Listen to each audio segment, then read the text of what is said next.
The stream is live. Hello, everyone watching the stream.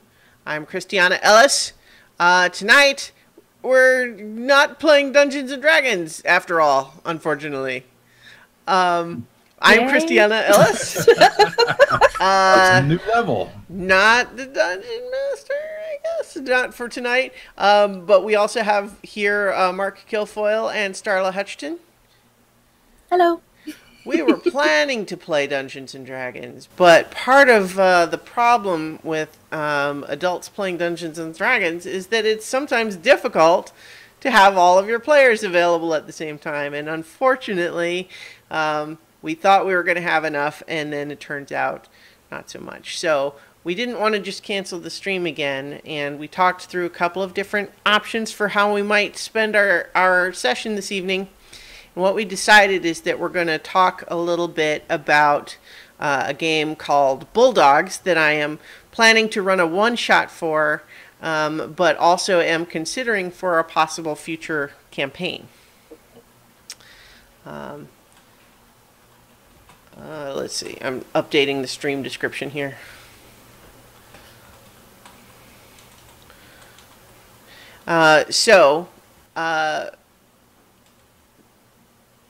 I don't have any more stuff to say about that. No, that's not true. Discussing Bulldogs. 8 core RPG. Okay. Set that done.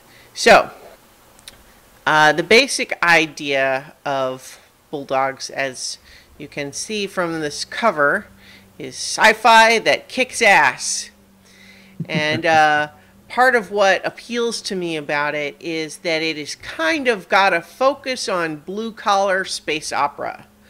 And in general, it is something that, if anyone is familiar with my audio drama Space Casey, this game, the tone and feel of it, I think is very in line with, if I wanted to run a game, say, in the Space Casey universe, I feel like this would be a very good system to support that. And so I'm, and now that I've been running Dungeons and Dragons for a little while now, I'm interested in how some of the other games work. And so I've been looking at this one to talk about it a little bit.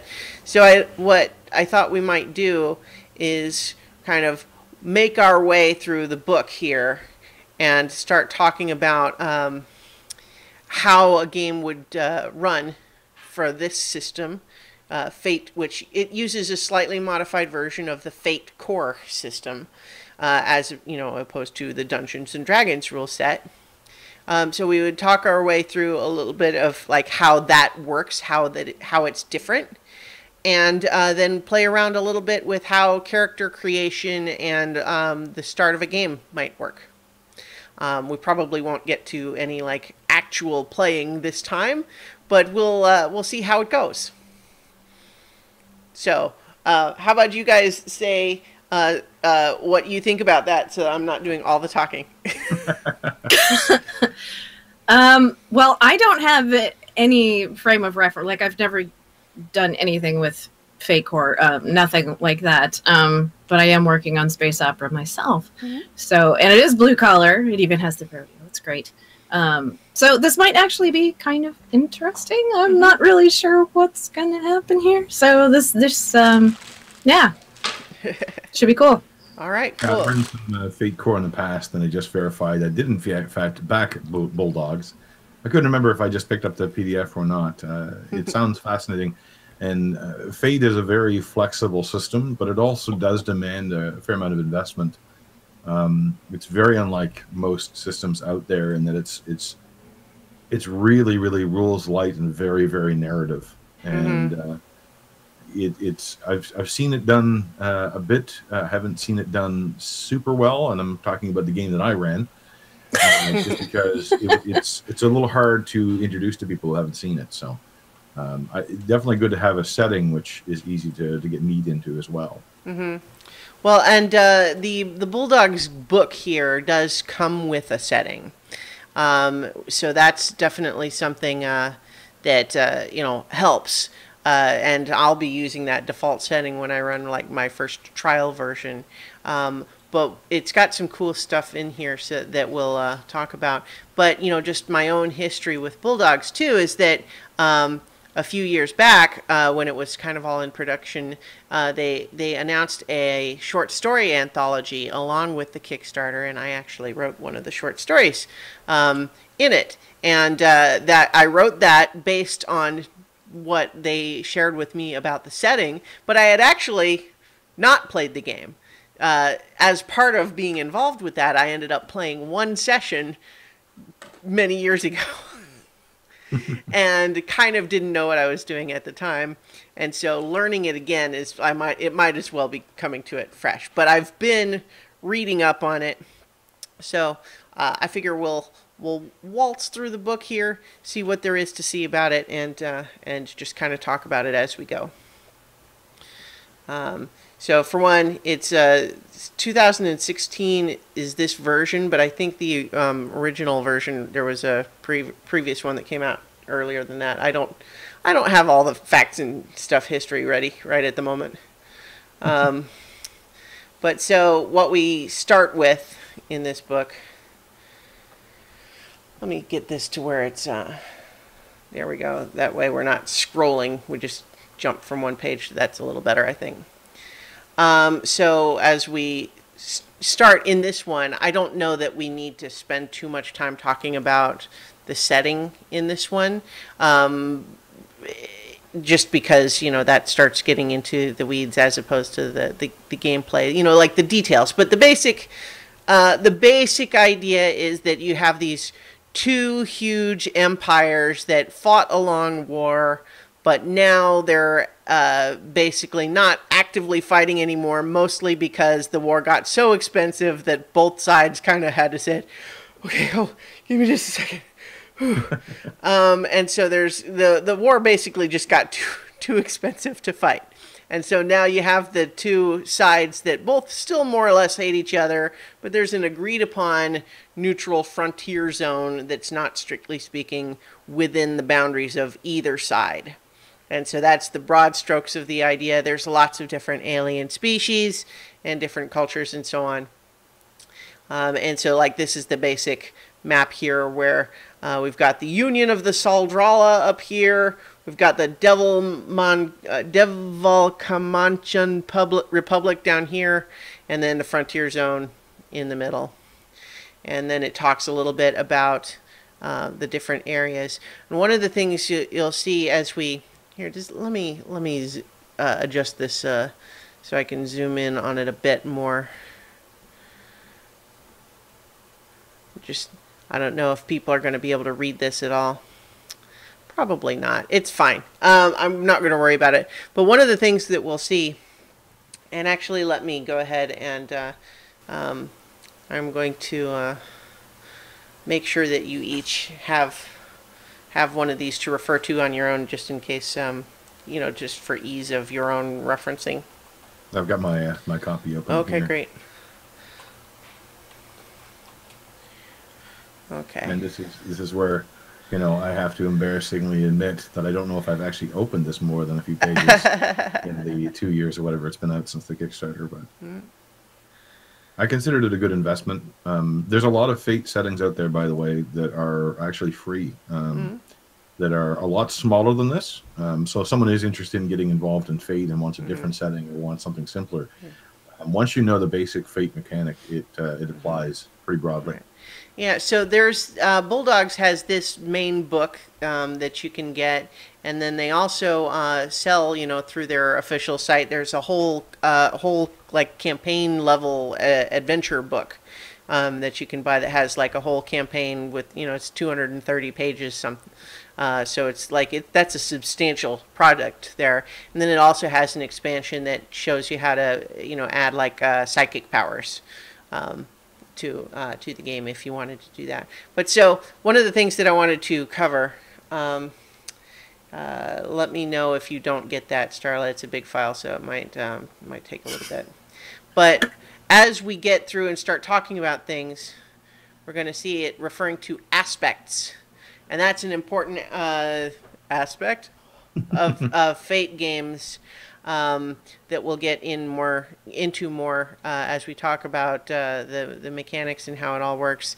But suffice it to say that the big idea here in this game system is that everything, situations, locations, people, weapons, ships, have aspects to them, which is generally speaking a short descriptive phrase that describes some element of that thing, and that you can invoke or compel those aspects in order to make things happen and gain advantages and so on. And so, for example, when we talk about the frontier zone aspects, well, one aspect is that it's a patchwork of jurisdictions. So one of the ways that you could invoke that by saying, well, that helps me, is by saying, oh, well, you know what? We crossed out of that territory and now we're in this territory. You don't have jurisdiction anymore. Or compel would be like, you know, a way that it's the game master could make it more complicated for all of you. Is just like, well, you know, that the ones here is like issues with proper legal authorization. Well, that writ was good 2 systems over. It's nothing but words on a screen over here. But so we have various descriptions of systems within the different areas, the actual empires, some of the different planets involved. And like I said, I don't think it, for what we're doing today, makes too much sense to spend a lot of time on the setting. It makes more sense, I think, to get to the actual game and how it works. So, one of the big differences between Fate games and Dungeons and Dragons is that they use different dice. They use Fate dice, sometimes also called fudge dice, and they're D6s in the sense of they're the cube shape, but they have 2 plus signs, 2 minus signs, and then 2 blank sides. And the idea is you're always rolling 4 of them, and you're going to get some combination of pluses and minuses that you essentially add together. So a blank one would be a +0, a minus is a -1, and a plus is a +1. So if I roll it and I get 2 pluses and 1 minus and 1 blank, well, that's +2, -1, +0, so it'd be +1. Pretty straightforward in terms of the math. And so everything that you're going to do is that same dice roll of the 4, and then you have the various modifiers, which is not too dissimilar from Dungeons and Dragons in that sense. But you don't have lots of different dice that you roll. It's always the four Fate dice. And then we have the ladder here, which, let's see if I can zoom in on that a little bit. No, I can't. Can I? Well, that's a whole thing. The point is that we have a ladder here that talks about once you have rolled those dice and added your modifier, the resulting number tells you essentially like, well, how good did you do at whatever it was you're trying to do. And that's, again, is straightforward, but the idea is my +1 without a modifier, that was average, +1 average. But let's say I had a modifier of +3, you know, then the +1 +3 becomes a +4, which is great. And so this whole ladder, you know, goes from -4, which is basically what you would roll if you had a 0 modifier and you rolled 4 minuses, which is the worst you could do. That would be abysmal, and then it goes up to +8, which would be legendary. You could theoretically get higher than that if you have a really high, you know, a high modifier, or you add a lot of things to it, as we'll talk more about. But that's the basic idea. You know, it's in many ways kind of like you're rolling your D20 plus your strength modifier or your dex modifier. It's very similar in that regard. And then the stuff that's on your, Yeah, okay. The stuff that's on your character sheet, this is the aspects, which I mentioned again, where you're going to have things that describe various things about your character, their personality, what they're good at, and that's going to be kind of how you're defining what you do. There's not classes exactly like there are in Dungeons and Dragons, but you kind of describe who your character is through these aspects. And then you have skills, which is basically like the skills in Dungeons and Dragons. There are different skills. You have a different modifier for each. And then when you're, if you have an engineering +3, that means when you're doing an engineering roll, you roll the 4 fate dice and you add your +3 engineering. Straightforward. But here's where the meat of the fate system comes, which is the fate points and how those interact with the aspects. When you're choosing an aspect of, let's say one of your aspects for a character, let's just look at one woman wrecking crew is one of the aspects that it's got here, right? And so let's say that when you are attacking, you're in a fight, and you got your character out there, they're outnumbered, but you want to make your attack, what you could say is, well, I've made my roll, and I got a +2 for my attack, which is not that good, and I want to do better than that. Well, I have fate points. I'm going to spend a fate point and invoke, I'm a one-woman wrecking crew. And it applies because my character is all by herself, outnumbered, fighting against enemies. So it makes sense that being a one-woman wrecking crew would be helpful in that situation. And so because I invoke my aspect and spend a fate point to do it, I get to add a bonus to my roll. And obviously you don't have infinite fate points, and so that's what, limits you from just doing that all the time. But you can also get fate points by, taking a compel. And the way that a compel might work in this situation is, let's say, you have your group that is hiding and in cover from the bad guys that are looking for you. And you're talking amongst yourselves about like, oh, you know what, we better just hide and let them run on by. But I, as the game master, might hold up a fate point for you and say, but you're a one-woman wrecking crew. You could take all those guys. And if you accept the compel, you get a fate point, but now it's because you get the fate point because your character is making a choice that complicates things. And that's how you get fate points. And then when you spend fate points, that's how you improve what you're doing. Right? And so you could also, for example, if I'm offering that compel, but you're thinking as a player, oh, that one could be really bad, maybe we don't want to do that, you could spend another one of the fate points that you have already to say, I'm going to refuse that compel. I don't want to do that one. But that's going to cost you another fate point to refuse it instead of you getting one. And then other players can do that too. Like one of the other players could decide to make you have to, compel. But other players have to pay a fate point to do that.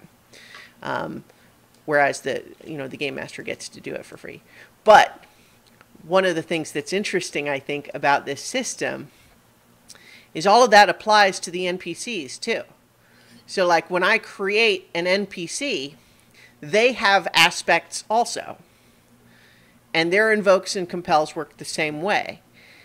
Is that whenever I start the scene as a game master, I have a pool of fate points based on the setup of the scene. And so I can compel in ways that complicate things for the NPCs and get more fate points, and then I can have them spend fate points to invoke their aspects just the same way. And so the idea And this is where one of the things that I think is a potential way that these systems could, of the many ways that these systems could perhaps be run not very well, one way I could imagine is if the fate point economy becomes stagnant. People don't spend their fate points and they don't do things to get fate points. And you end up with fate points not changing hands very often. Whereas the game is kind of really designed to say these fate points are coming and going frequently. And I watched an episode of Tabletop on YouTube where they played a game of Fate Core. And one of the things that surprised me watching it is that even after having read the book, they were doing it way more than I expected. Like, for example, on a single attack roll, they're saying, oh, well, I'm fighting this really tough guy, and I want to roll really well, so I'm going to invoke 3 different aspects, all to give 3 boosts to this same roll. And so I'm going to take a roll that would have been average and make it legendary. And there's ways that this game deals with successes and ties and stuff too, because so maybe I could keep keep going through the book because I don't want to just it can get crazy I just want to say too, like comparing this to something that Starla would be more familiar with, and one of the ways this is very inverted from what most people think. In D&D, they introduced inspiration. And I find that inspiration is very underutilized in almost every D&D game that I've run or played because it becomes an afterthought where you are either getting inspiration for doing something which is described as your character's sort of innermost core elements, or you're getting it because you do something cool. Otherwise, we just sort of think of, well, we did something cool, and the coolness is its own aspect or its own. I gotta try to avoid the worst word aspect. It's very meaningful in Fate. Whereas in Fate, they invert the whole thing, where they say, no, the cool stuff and the vulnerability and the elements of your character coming to play on the forefront is the core of the system, and this fate point economy, like you were saying, has to turn over constantly. And I think that's one of the reasons I found it a little daunting as a GM to run it, is you have to be essentially hyper aware of the aspects your player characters have, because you need to be able to react to those, you need to be able to tempt them, you need to be able to invoke them via the NPC, so we can take advantage of, say, an aspect of only one leg. Then you want to be able to use that aspect to better the scene for them. And there's also aspects all over the place, aspects of the scene, aspects of the world, aspects of the situation. Another comparison I would draw would be to the new Star Trek game, Star Trek Adventures, where they have momentum, which has another similar kind of characteristic, in that you spend it to influence the world, you get it by doing cool things. In that case, you also get it by doing well, just on a regular random roll. They don't do that in Fate. Randomness does not determine whether you get fate points or whether you spend them. It's all very intentional, and it's really cool if you can kind of lock into that mode. But that's I think the biggest part that's difficult to render. Right. So when you are invoking an aspect, you have a choice where you can either add 2 to whatever your dice roll was. So let's say you got a -1, you could add 2 and make it be a +1 instead. Or if you rolled really bad, you can actually choose to just re-roll all 4 dice. But if you do that, not only is the aspect already invoked, but it's possible you could even do worse. But you don't get to change back after that. But I think just probably from the statistics standpoint, you would never want to re-roll all the dice unless you had already rolled a -3 or -4, just from a statistical standpoint. Or if you're really just desperate for a really, really high roll. But in any case, you can also, the one more thing you can do with a fate point is make a declaration. And this plays into one of the things about this game that I've had more than one person describe it as loosey goosey to me. And the basic idea there is that compared to Dungeons and Dragons, where there's lots of rules and lots of abilities and powers on your sheet that tells you these are the things that you can do.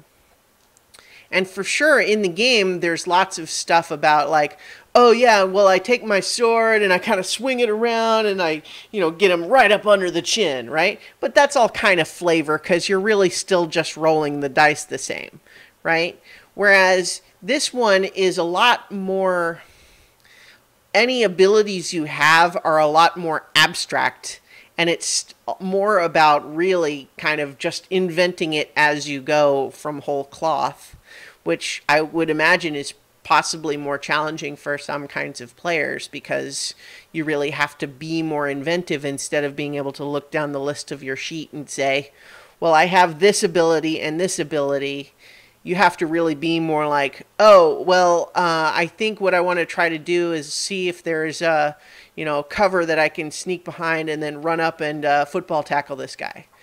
It's like, well, okay, you don't have an ability that says football tackle.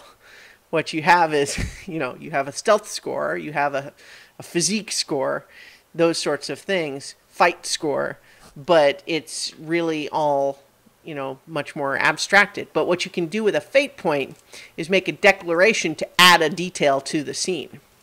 Like, I'm spending this fate point and, oh, look, someone left a crowbar on the floor over here. Now I have a crowbar because I spent a fate point. And obviously the GM has to kind of rule on that, right? Like the GM is kind of an arbiter of what's reasonable. Like, you're probably not going to find a crowbar on the floor of a, fancy museum.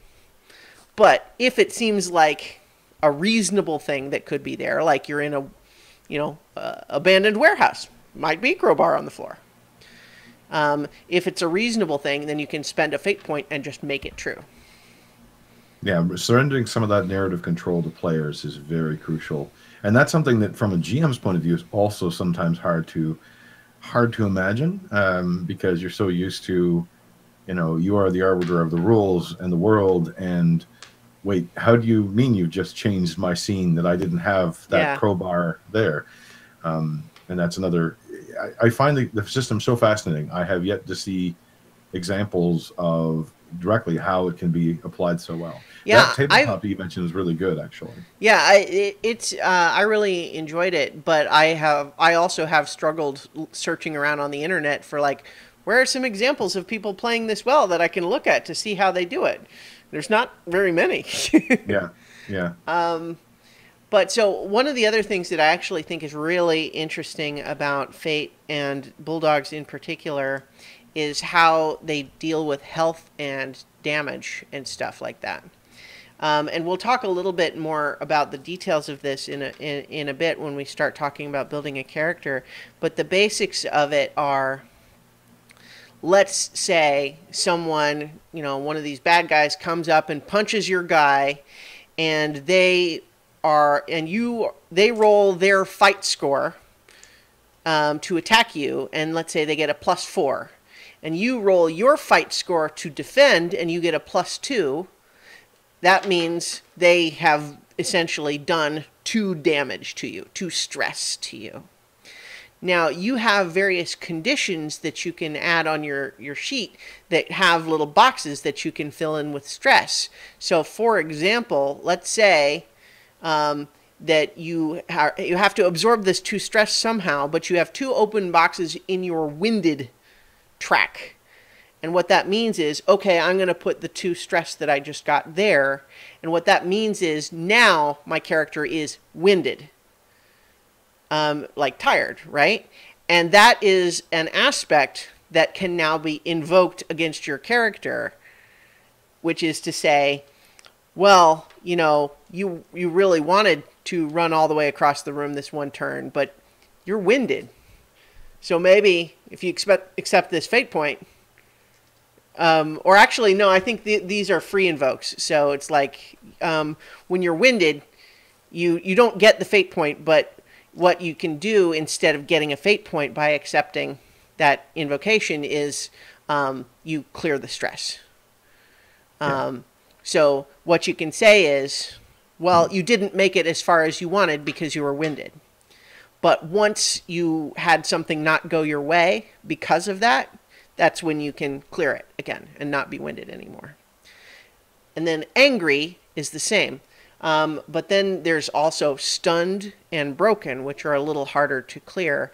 But then once you have these stress tracks, if they're all full and you're taking damage that you don't have any more room to put in there, that's when you get like consequences. And those are like injuries where instead of saying, oh no, I took 47 damage and that means I am 47 damage hurt, right?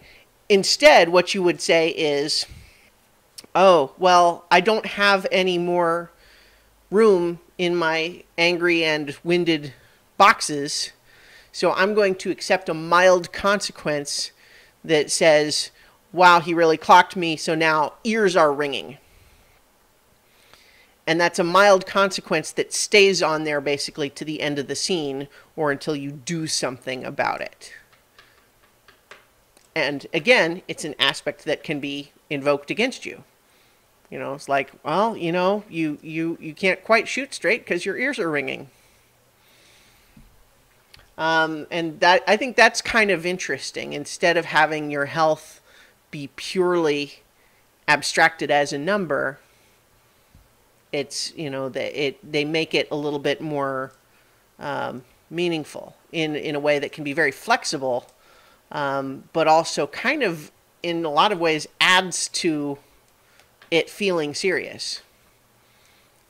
I think I heard someone describe fate once as you have to kind of think it fractally, because the aspect mechanic comes back so often in so many different ways that suddenly you realize that, you know, the most of the numbers don't really mean anything. It's how the aspects get invoked or applied or compelled, or how they help you describe what you've done. That's the other thing too, is like you can, even without invoking these aspects, they can be flavor that you use to describe everything.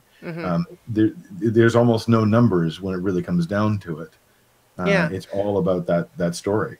Well, and then for example, this opens up the idea that you can have things other than physical attacks cause you stress. For example, let's say you're playing a social encounter and someone is really trying to make you mad and make you do something stupid. What we can actually have them do is there's a skill called provoke, and we can say they are attacking you with their provoke skill by saying something nasty about your mother.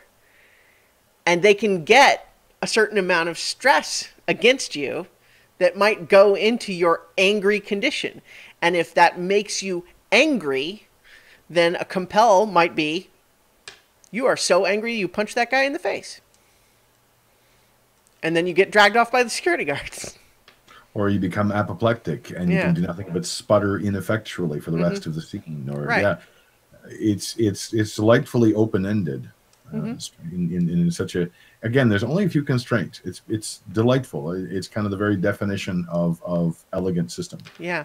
Although, again, the flip side of that is just because it's so open-ended that you really kind of have to be able to think of and invent the details because none of them are provided for you. Yeah, creating aspects is the thing that I still find daunting.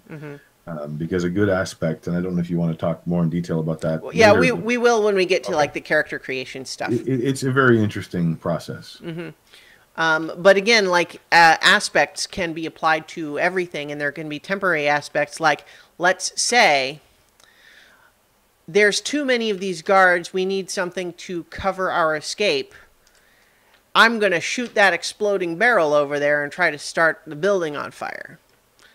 Well, you're going to roll to see how well you do that. And if you're successful, now the building has a new aspect, on fire. And when you're trying to escape, you're going to say, well, we want to use our stealth skill, and we're going to invoke the fact that the building is on fire to cover our escape. I think It's some of that kind of stuff's really funny. neat. Well, it's kind of funny. The on fire aspect is one that's used quite a bit On fire. because it's the most direct one to understand. You know, like It's very oh, evocative. how hard is it going to be to build a building? Well, it just Mm-hmm. blew up, so it's now on fire, and you have Yeah. the on fire aspect to deal with. Mm-hmm. Yeah. I also kind of like how they deal with money in this particular game, as they really just abstract it, first of all, as credits, but really as kind of these abstract chunks of credits. They basically start with the idea that basic stuff like food, drinks, ordinary sorts of minor expenses that might be, like the stuff that you would have the cash for in your wallet. You just don't even worry about that. Nobody cares. But you start getting to say, okay, well, if this is something that is a more significant expense, like a ship part, but not necessarily a super pricey thing, maybe that's a 1 credit box. And then a really pricey work of art might be 2 credit boxes.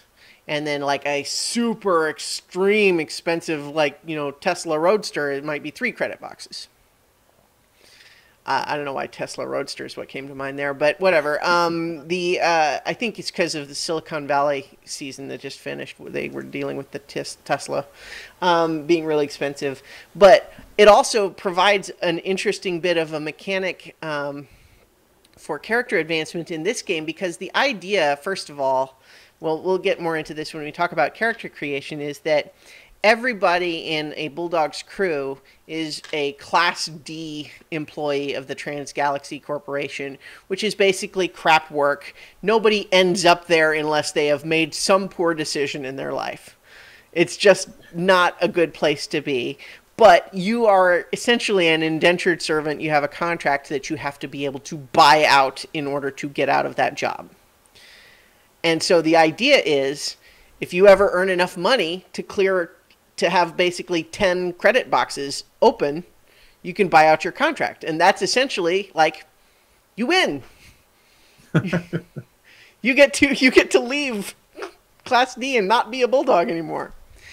And it actually implies is like, if characters do that, yes, they leave. They are not in this game anymore, and you make a new character if you want to be the new guy on the ship. But that's interesting. So they don't have any option at all to play something that's not a Class D? Well, not in this particular system. Like, obviously, you could use the rule set to play it any way you want. But if you're playing like the standard setup, which is that you are a Bulldog Class D employee of TGC. Now, you could use the rule set to do whatever you want, but like I said, the standard out of the box setup for the game is that. But the thing about it though is that it's not like leveling up where you have a constant increase in your XP, because the thing is, you might have gotten to 8 credit boxes, but now you're in a tight spot and you really absolutely have to buy a new land speeder in order to not die. Well, maybe you have to spend 2 credit boxes on that, and now you are down to 6 again. I really want a Tesla land speeder. Isn't a Tesla Roadster what they shot into space also? Yeah, I think so. Yeah, It's one the of those. first spaceship made from a car. Yep. And then gear is also got basically 3 tiers of gear that are 1 credit box, 2 credit boxes, and 3 credit boxes respectively. And then you can say, let's say if you have a light weapon, which would be a tier 1 credit box thing, you can have an improvement about it where it stays a light weapon but now has some extra property, and that would be 2 credits to do that. So it's all very, abstracted into these credit box chunks.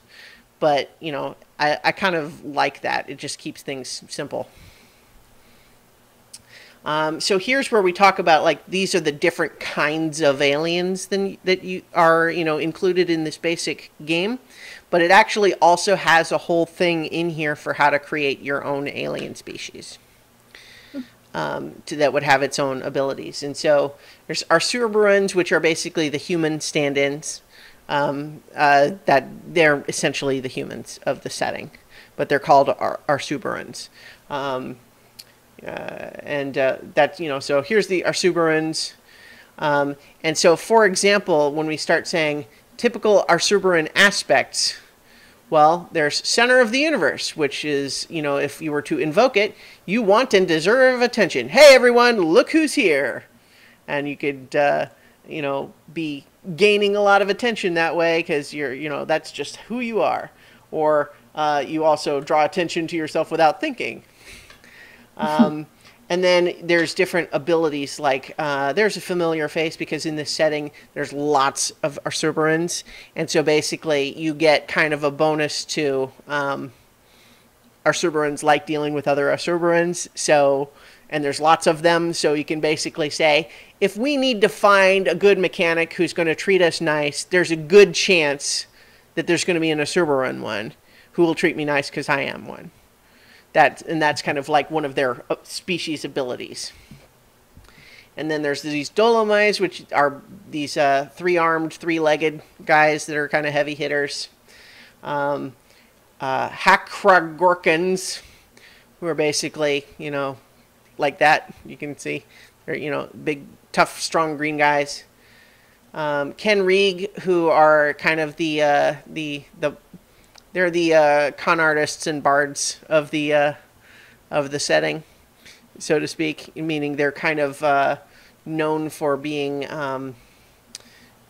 slippery, and not like physically. I mean in terms of their moral center and all that sort of thing. Robots, Rigilians, which are like these lion people.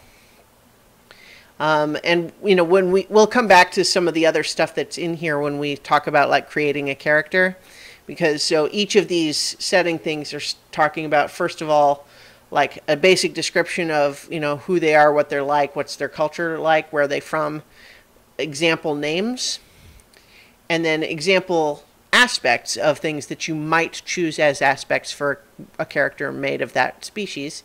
And then they get their special, abilities related to being that species. For example, Rigilians have natural claws and fangs. They have low light vision, and so on. But we don't have to go through all of those right now. Then the Saldralans are like snake people. Templari were these very serious purple guys. Tetsuashans were basically these things. Space squid. Yeah, and then Ursaminites, which are basically Rocket raccoon. Yeah, exactly. They're essentially Rocket raccoon.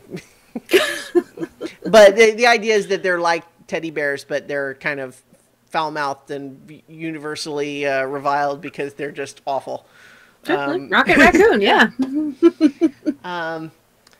Speaking of which, the pre-generated characters that I'm bringing to Balticon for the people who aren't able to participate in our session 0 are characters made by the creator of this game to basically be the reflections of the Guardians of the Galaxy. You have the Rocket Raccoon type, the Drax type, the Gamora blue skin type. Guy, right? Yeah, exactly. Mm-hmm. Yeah.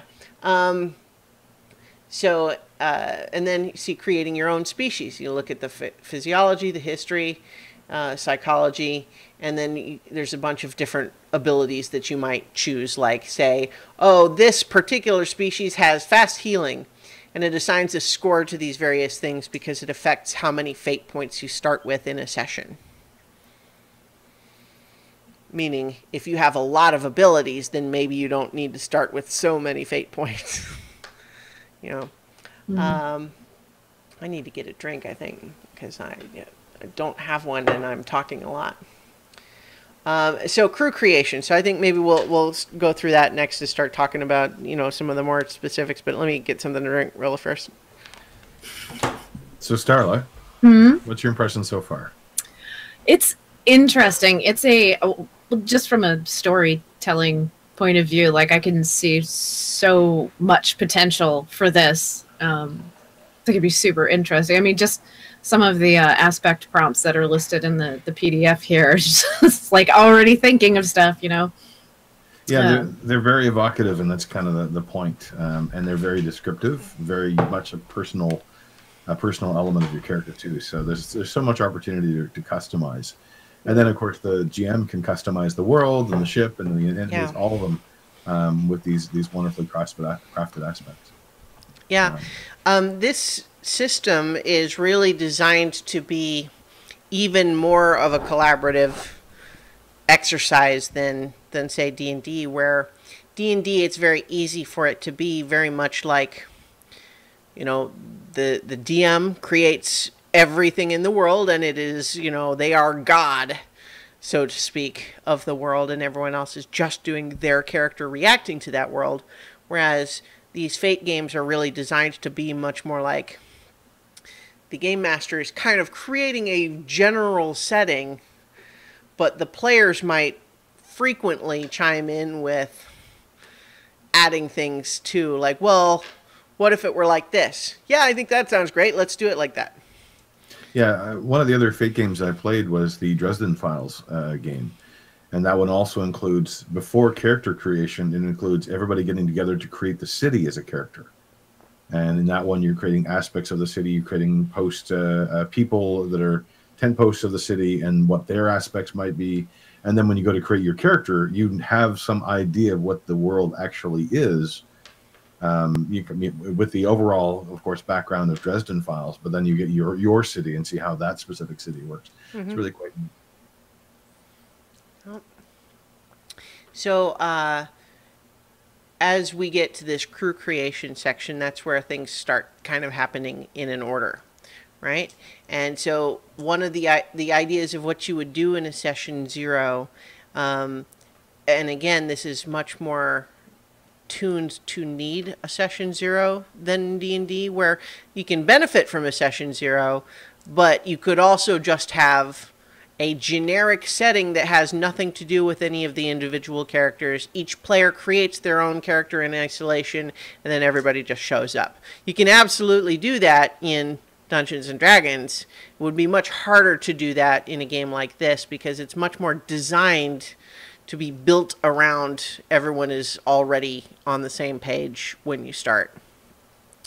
And so in particular, the setting, if you're following, you know, the standard setting in the game, you can do it however you want. But the idea, basically, if you're playing a game of Bulldogs as opposed to a Fate core game using the Bulldogs rules, is everybody who's a player is a Class D employee of the TGC shipping division. And that means that they work on a ship and they do what the corporation tells them. And none of them are the captain. The captain is an NPC controlled by the game master. And so the idea when you're starting is first you as a group decide, well, what kind of ship is it? Because there are actually lots of different kinds of ships used for different purposes and different kinds of jobs in this corporation. So you could decide that you guys are all on a great big cargo hauler that, you know, transports tons and tons of stuff all over the place. You could be the quick and speedy vessel that's for urgent, urgent message deliveries or personnel transport for passengers. Or you could be, you know, the experimental ship that's trying out all the new technology. Like, you could be any of those things, but the general flavor of it is such that, like, it is a ship that you would put your lowest paid employees on. And so you start by having everybody collectively decide what kind of ship is it and things about it. And then, again, collectively, you decide who is the captain of this ship. And you decide, first of all, he's on a higher level than all of you as players. He's in charge of you. But it's also not exactly the premium gig. You know, it's like no one trying to be an officer wants to be an officer on a Class D ship. So probably they did something wrong too, somewhere along the lines. But they're just a little bit ahead of you guys. So you decide who's the GM or who's the captain going to be. Then each person creates their own particular character. And again, collectively, you determine several things about your character. Generally, what's their background? How did they end up in this job? How do they feel about the captain? And how do they feel about their other crew members? And that's why you kind of need the session 0, because the character sheet is based on assuming that you have determined all of that. Now, theoretically, what you could say is how you'd feel about your crew members could be, you have no idea they're all strangers because you're brand new. You could do that, but the general idea, the flavor that they're suggesting that you go to is, you guys have been on this ship for a little while. You kind of know each other. Maybe you get along, maybe you don't. But you are a team. You get sent to do jobs together. And so, the sequence we have here is the ship, the captain, species, aspects, skills, stunts, gear. It is kind of the order that you would go in. So if you start with the ship, the first thing you're designing is the high concept of the ship. So, like, the basic idea. Is it an old clunker, a newer ship with something wrong with it, cobbled together from scrap? You choose something that's a basic high-level description of the ship. And it's going to be an aspect, so you want it to be something that could be taken a couple of different ways. For example, an old clunker is probably not going to perform super well, but also maybe it goes kind of unnoticed when you're flying around, with a bunch of other ships. It doesn't look like an obvious target. Right? So you choose things that could be taken in a couple of different directions. But then you also assign an aspect for the ship that is the trouble. Like, what's wrong with it? None of these ships are perfect.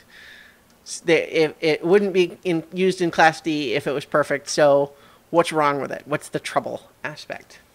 But every ship also has something about it that's kind of cool. So what's the advantage of that ship? So are we going to do this? Like, sure. You want to build a sample one? Let's do it. Make it interactive? Yeah.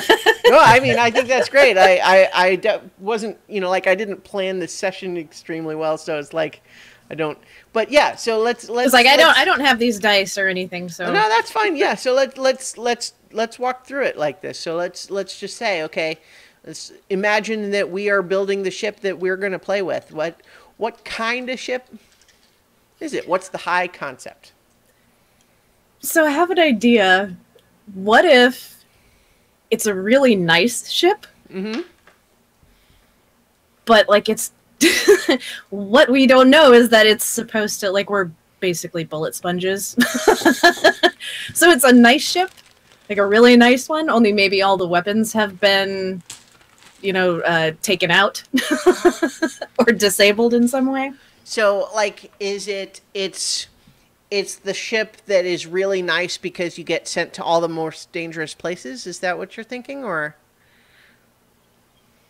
Because, the company is in this to make money. They don't care about the employees so much, but they're not looking to just send ships out to get blown up for the hell of it. Well, unless they're looking to collect on insurance. That might be for a short game. Yeah. Well, but what if we're like run like a decoy? Mm-hmm. I was just thinking, picture perfect decoy. Mm-hmm. It looks perfect. None of the gun ports fire. It just looks really nice, but nothing really works. Dangerous, threatening ship. Uh-huh. So maybe the idea is when you're sending something really valuable that you expect to get attacked or stolen midway through, pirates or something like that, this is the ship that you send that makes it look like it's really tough. And whereas you're actually sending the real delivery some other way, or maybe the idea is we can't afford it to make it actually good, so we just make it look actually good. Yeah. Yeah. What's that character in DC? The stuntman? Booster Gold? No, they've used it in Arrow. He's the guy who can look like the Human Target. Oh, okay. I don't know the character, but which is in the story canon in the DC universe, he's the character who can look like anybody, and he's really good at taking shots. Basically as a decoy or to throw people off the trail. Oh, they had a character in the Flash, the elastic guy. Plastic Man. Yeah, that he could like transform himself to shade, and he can get hit with a bullet and it'll spring back out of him, but he's so incompetent and he can't do anything. So. Yeah. So, are we thinking that the idea here is it looks tough in order to hopefully intimidate people and hope they don't, and you just kind of hope nobody actually puts it to the test? Or is the idea to really be a decoy from some other ship or mission? Maybe we'd never know from mission to mission.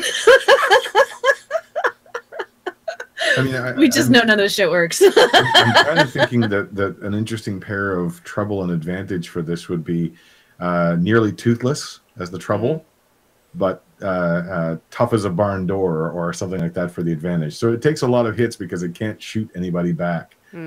Mostly about crew intimidation, or if you're sent down as a group to go fix the problem, you have to kind of look like you're the professionals. Maybe, I don't know. So the idea is that if someone who didn't know anything about it saw it, they would assume this is a super powerful, tough ship. But the actuality of it is that it's mostly for show and there's not a lot of weapons? Or are we saying that it's actually kind of tough, just no weapons? Or I guess I'm feel like I don't still fully capture. Feel like I understand what the idea is. Well, I think the idea is it looks intimidating, but but it can't actually back that up. Okay, yeah. So I do. Yeah, it can take a hit, but can't actually deal anything. Right. Right. Okay, so we want it to actually be tough, though. As the advantage, yeah. Okay, I see. So the idea is someone who knows nothing about the ship sees it fly into the system. That's a tough-looking ship. You wouldn't want to mess with them. Right. The trouble is they have extremely little to no damage output. Yeah. Yep. The advantage, though, would be that it's actually tougher. It can take a beating. Right. Yeah, it just can't beat anybody else. Inevitably, when the ruse fails, you want to be able to stand behind the door. Okay. So we would want to... do we want to have... So, all of that would work as the high concept, trouble, and advantage, but we could also imagine that all being contained within the aspect of the high concept. And then have an additional trouble and advantage. Just because I'm thinking one of the things they really encourage in this game is that any aspect should have kind of two elements, a positive and negative element to it. But I guess the high concept could be, if it looks really tough, positive of that is that, smaller, weaker enemies might just leave you alone because you look intimidating. But on the other hand, you might get the people saying, oh, look at that tough ship. I bet they think they're all that. Let's go get all of our friends to come back to take it out. The phrase brass cannon comes to mind. Yeah. As opposed to glass cannon. Well, how about that? Is brass cannon a thing? I guess I don't know. I don't know. It just sort of came to mind, and I thought this should be a thing. It's got all the right flavor. That could be the name of the ship. Put it right out there. So the idea is high concept. We want kind of a short phrase that kind of sums up the basic idea.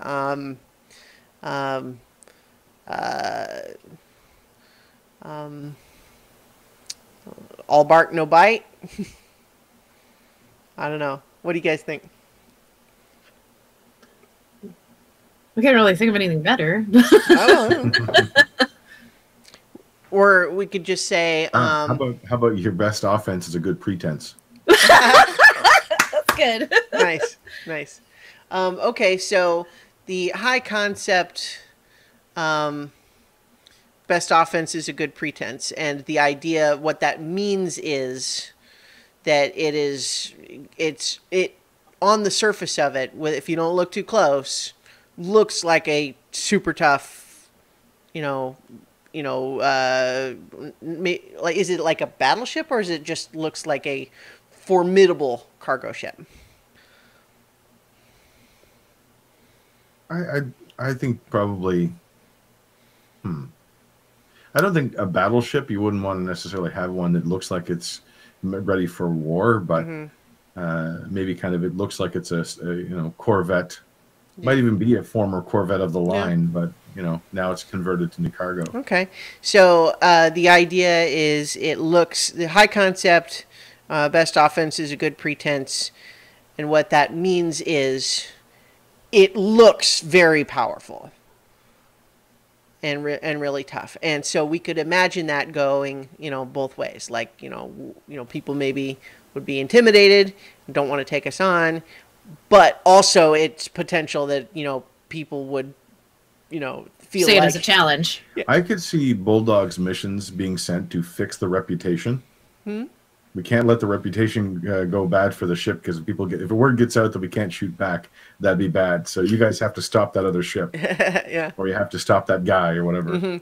And so, like, part of the challenge on a mission like that would be, how can we use the idea that we look tough, but at all costs prevent it from turning into an actual fight?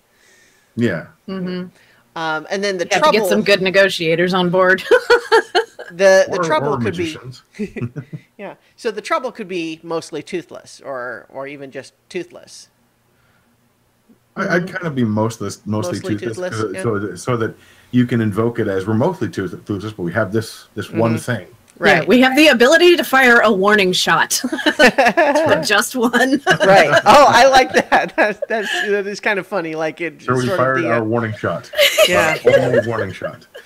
It reminds me of I just watched Porco Rosso on the big screen over the weekend because they were doing Ghibli Fest, and there's a bit in the final dogfight where Porco has not fired on his opponent, and it's explained to us that it's because he only wants to shoot the plane and not the pilot. But the other guy is saying, "Oh, why aren't you shooting? You're just your gun's jammed, isn't it?" And then Porco fires just a couple of rounds just into the air just to say, "Nope, not jammed." So, but the idea of like, "Oh, you guys aren't tough. You actually have no weapons," is like you can fire one just to say, "See, we do have weapons. Please don't make us fire another one." It'll take us 10 minutes to reload. Yeah. I like that. So mostly toothless could be the trouble. And then the advantage, though, is can take a beating or something like that. Yeah. Very thick hull. All Thick right. skin. Thick-skinned. Yeah, that's good. Thick-skinned. Because definitely it encourages you to come up with, evocative phrases for these aspects.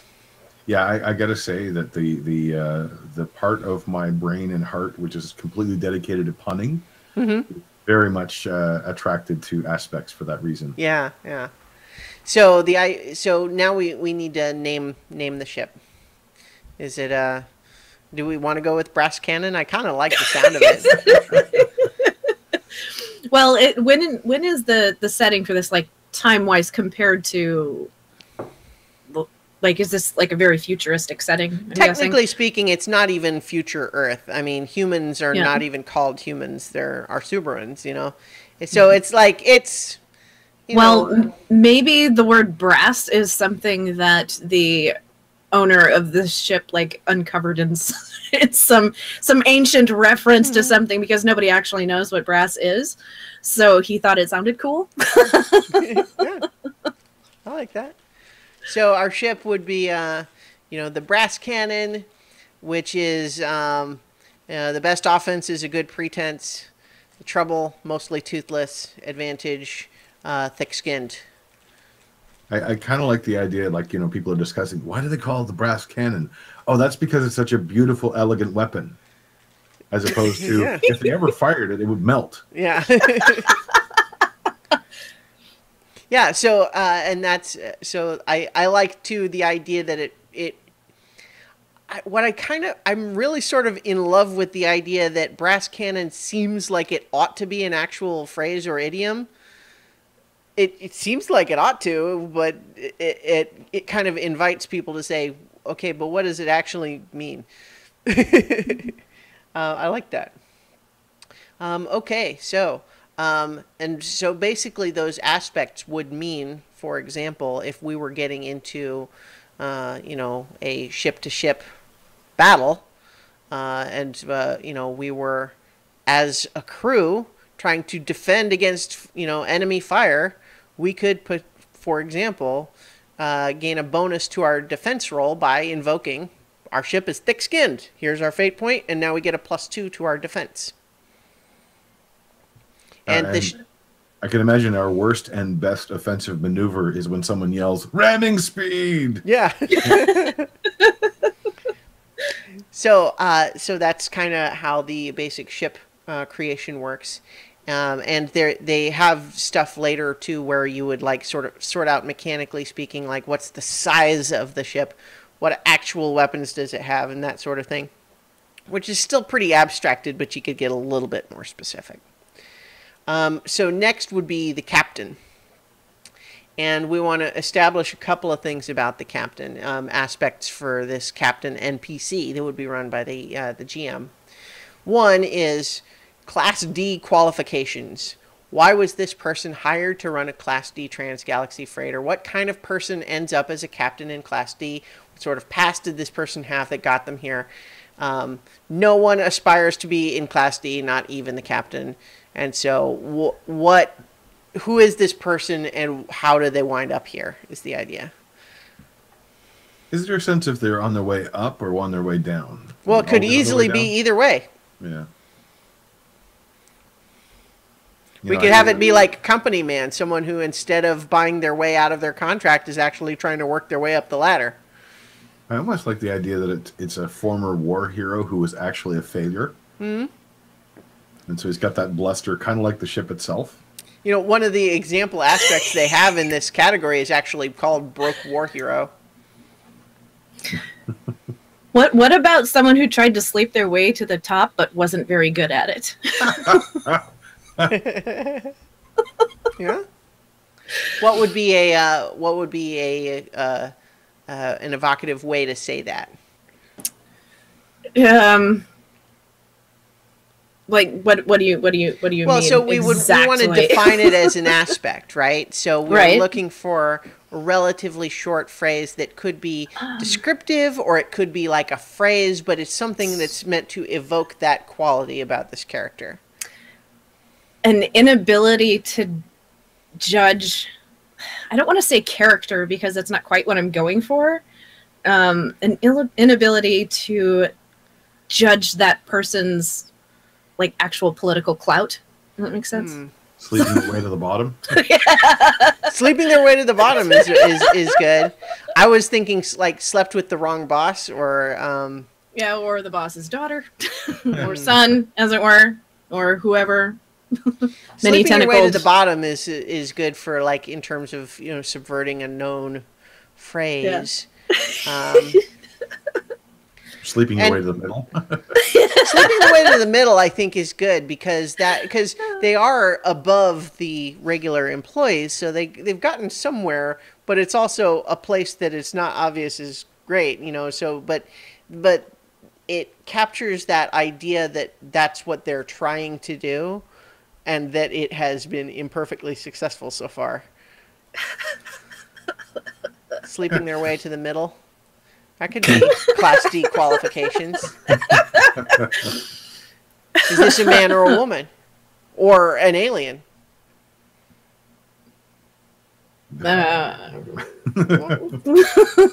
Mark?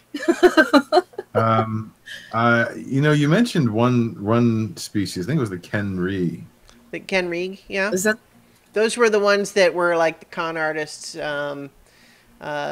So where were they? Oh, you passed it. Yeah. No, the Kenrig is right here. There. Some dispute. They are of a reputation for being good with numbers and rules, but they are frequently found in gambling dens. They're hard to read. Can't really know a Kenrig. Slippery as a snake. Good with numbers. There's always a loophole. Voracious greed. Let's make a deal. Are some of the example aspects. That could fit. Mm-hmm. So this is a Ken Reeg man, woman. I don't know if I've got a particular leaning right now. Yeah. Like it really could go either way. Yeah. Well, let's Maybe they can start too. thinking Maybe. about some of the aspects that would proceed from here, and like where I think I scrolled too Maybe far. There we even go. not non-gender conforming, so Well, yeah, could be. not constrained in that way. So we can talk about like what the next aspects would be, and then maybe that'll help us work it out. Trans-galaxy trouble is basically the idea that the character of the captain is not in the game to help you guys out, like the workers. Like, the idea is this captain represents an additional obstacle. Like, they're the one that assigns you your work and is basically in charge of whether you get paid or not. And they have their own agenda and are, generally speaking, there to be an additional complication as opposed to an asset. It doesn't mean that they couldn't sometimes be helpful in some ways, because they do want you to complete the job just like you do. But generally speaking, this trans-galaxy trouble aspect is intended to be the way in which they complicate things. And so, for example, the aspects they have as examples for this are terrible taskmaster, impractical planner, contaminated cargo connoisseur. The captain represents trans-galaxy intruding into the Bulldogs' lives. What's the primary trouble that the captain inflicts upon the crew? What about something like a disgruntled ex-lover in every port? Yeah, I was thinking that same thing. Yeah. No matter where we go, there's always that additional complication of, Yeah. oh no, they're the one that's dealing tasks. Even just saying like an X in every port, kind of. Yeah, it's true. That can sometimes be positive. Yeah. I mean, it doesn't. I'm not necessarily thinking it has to be that, but I do like the idea, though, of if you were having an ongoing campaign, this idea of like literally every time you go somewhere, there's going to be someone that the captain tried to sleep with in order to get something or other. The pun in me is trying to transform somehow to come out with the phrase "dangerous exports." Like import export. Yeah.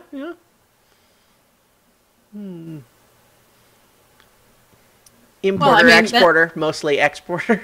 That could, like, if the captain was trying to get in the good graces of a local gang that controls a lot of the trade coming in and out of somewhere, and that just got out on the wrong side of bed or left a little too early. Yeah. I need you to deliver this cargo, and by the way, set me up with a date. Yeah, no, I like that. I mean, there could be phantom, children running around that trying to avoid, paying child support. I need you to find evidence so I don't pay child support. All right. So do we have a phrase for it? What's our aspect? I mean, I think an X in every port works. An X in every port, yeah. Yeah. Yeah. All right. And so then we also need management style. And so, for example, it could be strict disciplinarian, oblivious, plays favorites, are some of the example ones here. Ooh. Maybe, what if it's almost like the Michael Scott type, like the one that thinks they're a really great captain. Like they act like they think everybody should be friends, but also doesn't ever let anyone forget that they're actually the boss. Yeah. Yeah, that could work. Yeah. I was also thinking like favors for favors. The only way you get ahead is by Wait, no, that can go down the See, wrong because way. I could just totally imagine this character of the captain that we've already created being the type that would want to constantly complain about their various exploits to their employees, as though they're, girlfriends dishing out over drinks. But then it's like, oh, and by the way, don't forget to mop out the latrine, and complain and brag. Yeah. And usually the brags are lies, the complaints are exaggerated. Yeah, compulsive oversharer. And we would never have to worry about the captain being handsy because the employees would be beneath. Yeah, beneath that. No. You can't get anything from that. No. Right. No, I like that. Is oversharer kind of the way to phrase that, or what are you guys thinking? Think That must be elitist. Yeah, thinks very highly of their performances. But when we get to these ports, we may find out the truth. Sometimes kisses, always tells. Yes. Well, this is also their management style, right? Yeah, so it's not, yeah. I mean, that's an aspect probably of the captain. Mm-hmm. Oh, now I'm thinking of, you guys have seen Office Space, right? Mm-hmm.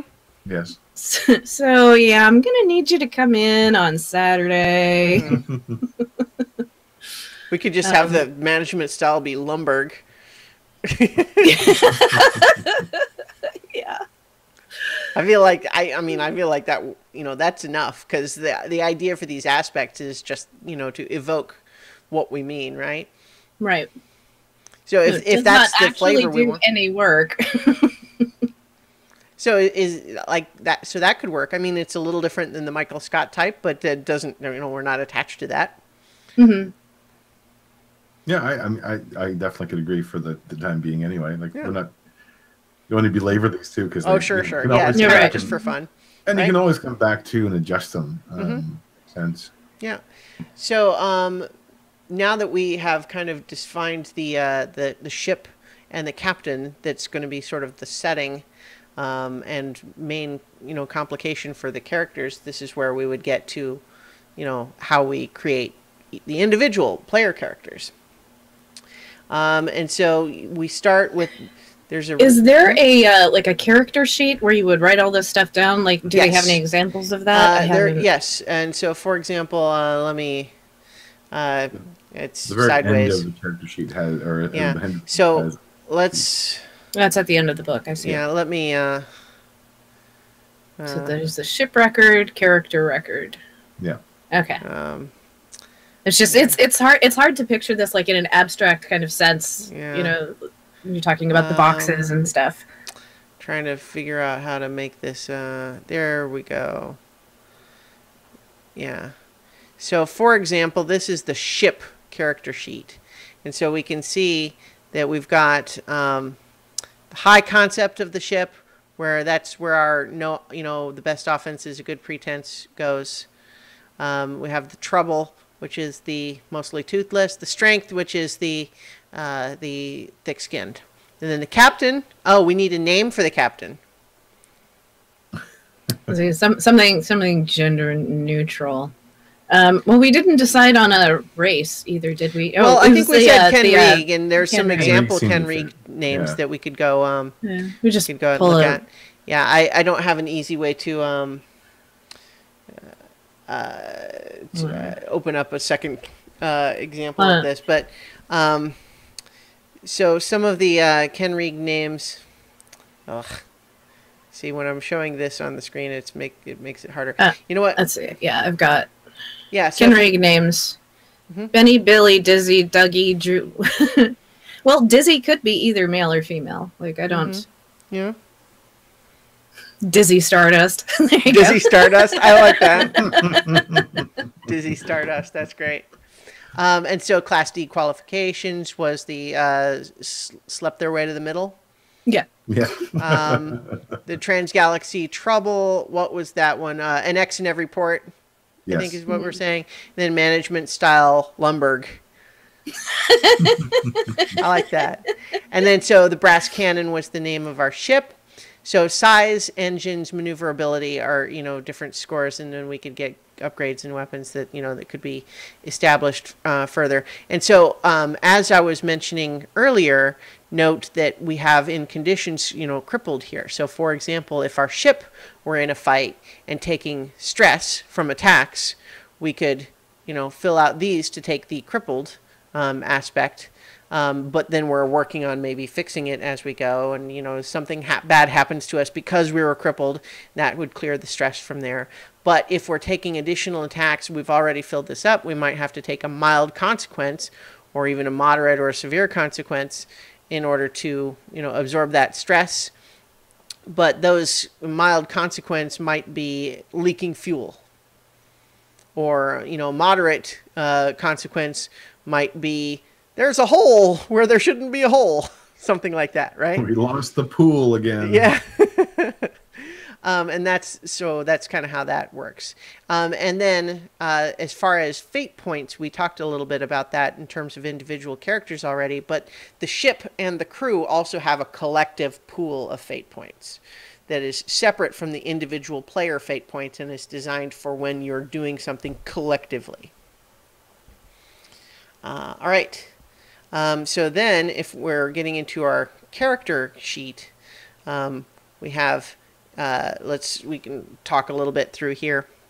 So we would have the name and the species, up at the top there. And then aspects, we're going to pick, so every one of the races, the species that are listed in this one have like 5 or 6 different heritage aspects where they just describe things that are generally true of most members of, that race.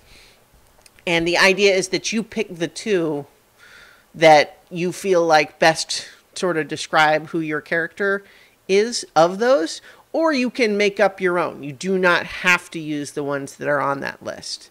They're just examples. But the idea is that these first 2 aspects, these heritage aspects, are intended to be a general descriptor of your personality and background. Then aptitude is the closest we would get to class. It's basically like what is the thing that you're good at, generally speaking, described as an aspect. So just like we've kind of talked through how we do aspects in other things.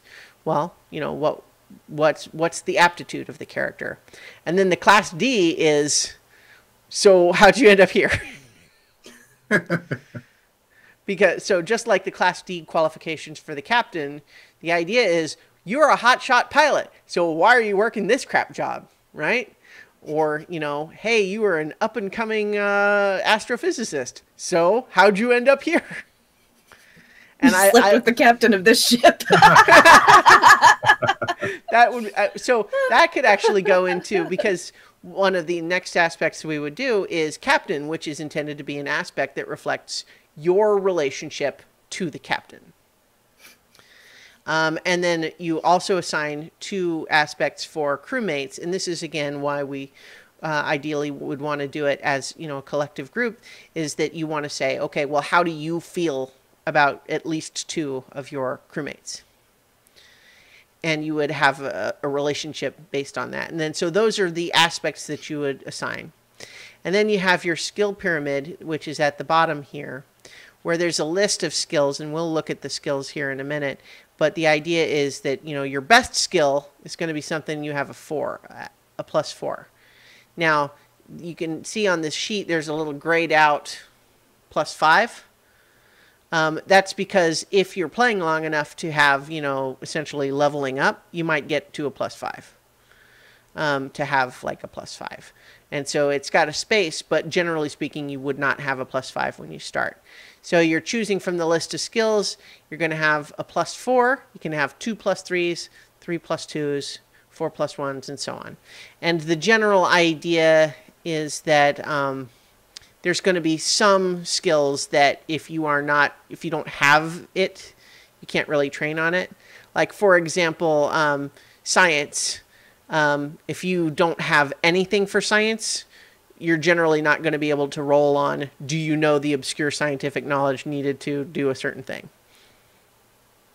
Although, you know, like that's always up to DM discretion. Then species abilities,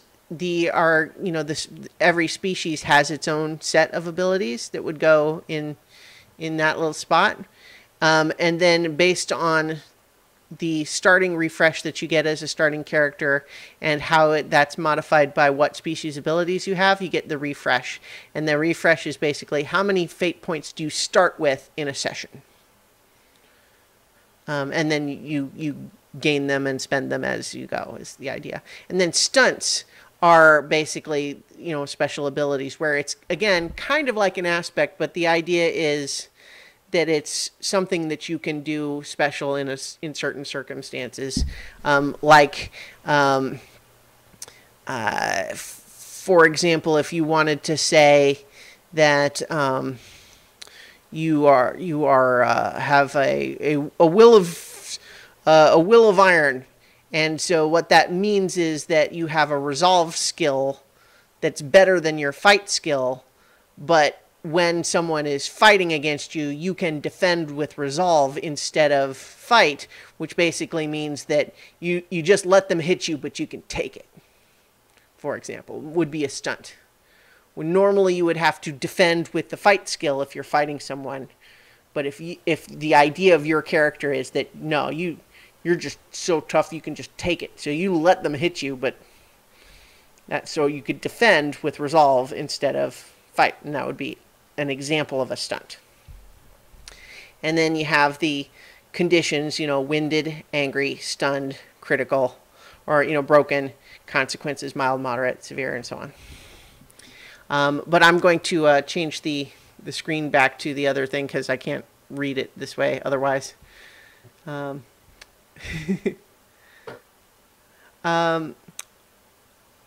So if we were jumping back, so I think we see. So do we want to maybe collectively build one character just as an example, and then we talk about some of the other stuff, or what do you guys think? Sure, I think that's just, you know, go through it once to, you know, show people right. How it goes. So of those aliens that I kind of ran through earlier, did any of those leap out at you guys for one that you would want to try? Got the Arsuberans, like the humans, like human stand-ins. These 3-armed guys, you know, the fighty green guys, the talky green guys, robots, lion people, snake people, purple guys, purple serious guys. I mean, there's obviously more detail here. We're the weird one-eyed blob things, and then you know, the mean teddy bears. What about the snake people? It's kind of interesting. Yeah. Let me. The Soldralans. Yeah. Let me expand the image here. Okay. So if we're making a Soldralan, first of all, we can, you know, read about like the backstory of this race and what they're generally like. And then there's example names there.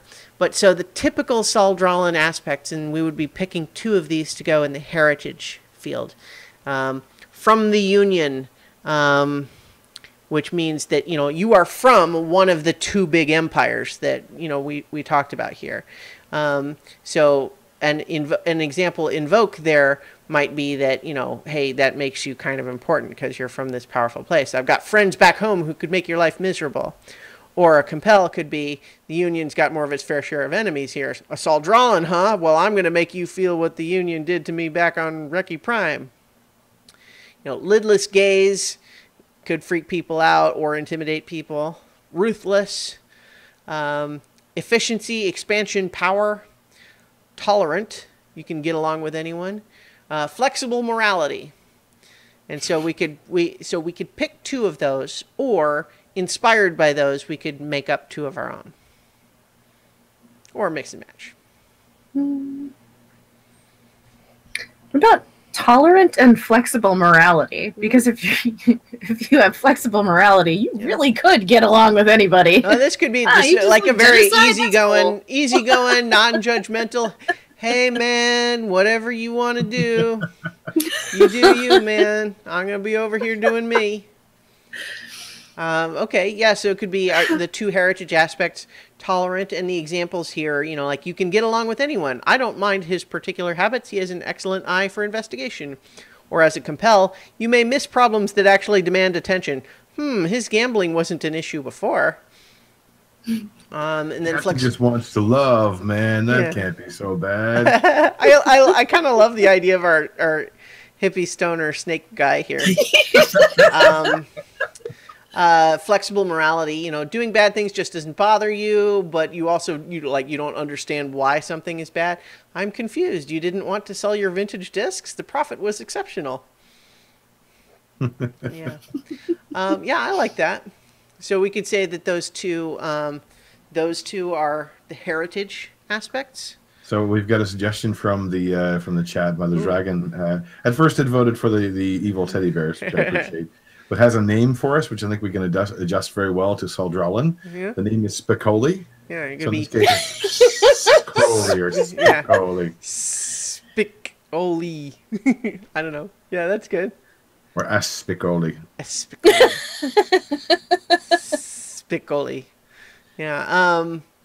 So we would pick those two as the heritage aspects, and then as this species, the Soldralin, we would also get heat sense, which is a -1, which is basically this total of -3 basically reflects if we're starting with a refresh of 6, then being a Soldralin, we would subtract 3 from that and start with a refresh of 3. But you know, that's the balance of having these abilities. Sorry, I'm flipping through pages. But Soldralins have heat organs underneath their eyes that allow them to see in the thermal spectrum. So any seen aspect that restricts vision or other senses must directly block this additional sense, or the Soldralin may ignore it. They get predator vision. And then poison bite. You know, so once per conflict, in addition to any normal damage, a Soldralin may place an immediate consequence on an opponent. And a consequence, as we're kind of discussing, is more like an injury. So it's not like the winded where you're taking stress, but an immediate consequence means like you can make someone poisoned or spreading weakness or whatever if you're using fight for the attack. And so it's basically, you can go straight to a consequence, which is something that can't just be easily cleared in the middle of a fight. And then so those are species abilities that we would have and put in that particular field. But then so from there we have to say, okay, well, this particular character now needs an aptitude. So what is the thing that Spicoli what are they actually good at? Like what's their thing? Really good at crawling through vents, I would think. Yeah. Are they an engineer? Infiltration?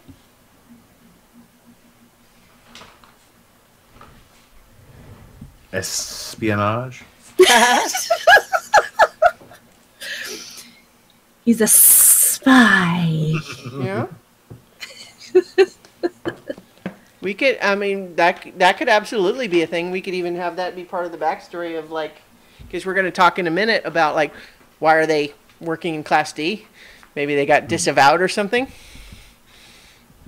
They were actually a spy for the Soldralin Empire, but they were a little bit too flexible with their morality.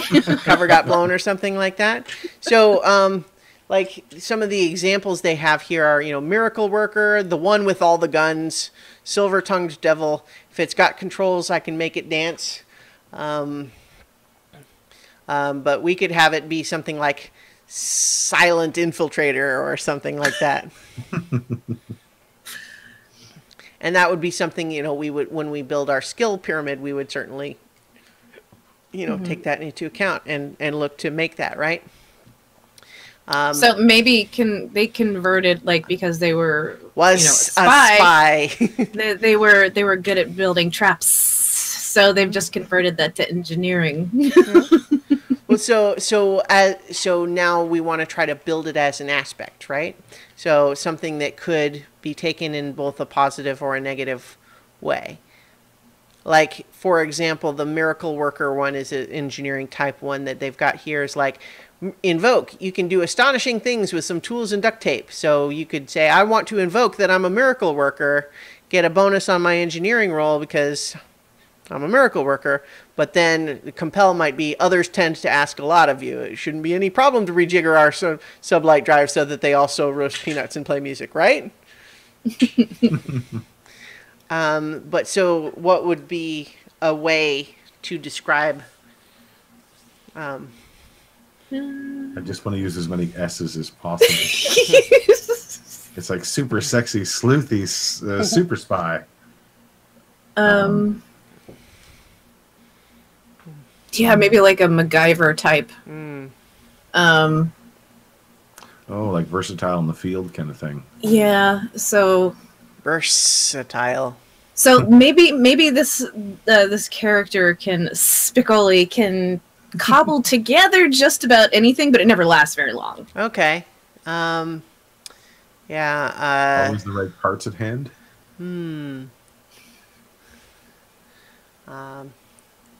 Like, he can build you a gun with chewing gum and a little bit of wire, but that's only going to last you one shot. So. There's actually a stunt that's almost exactly that. The idea that you can do something really impressive with just the at-hand stuff, but it doesn't last. Yeah, we could have it be... because I keep trying to put it with S's too, right? Like creative engineer or... a scavenger that is always collecting parts, because you can put things together at the drop of a hat.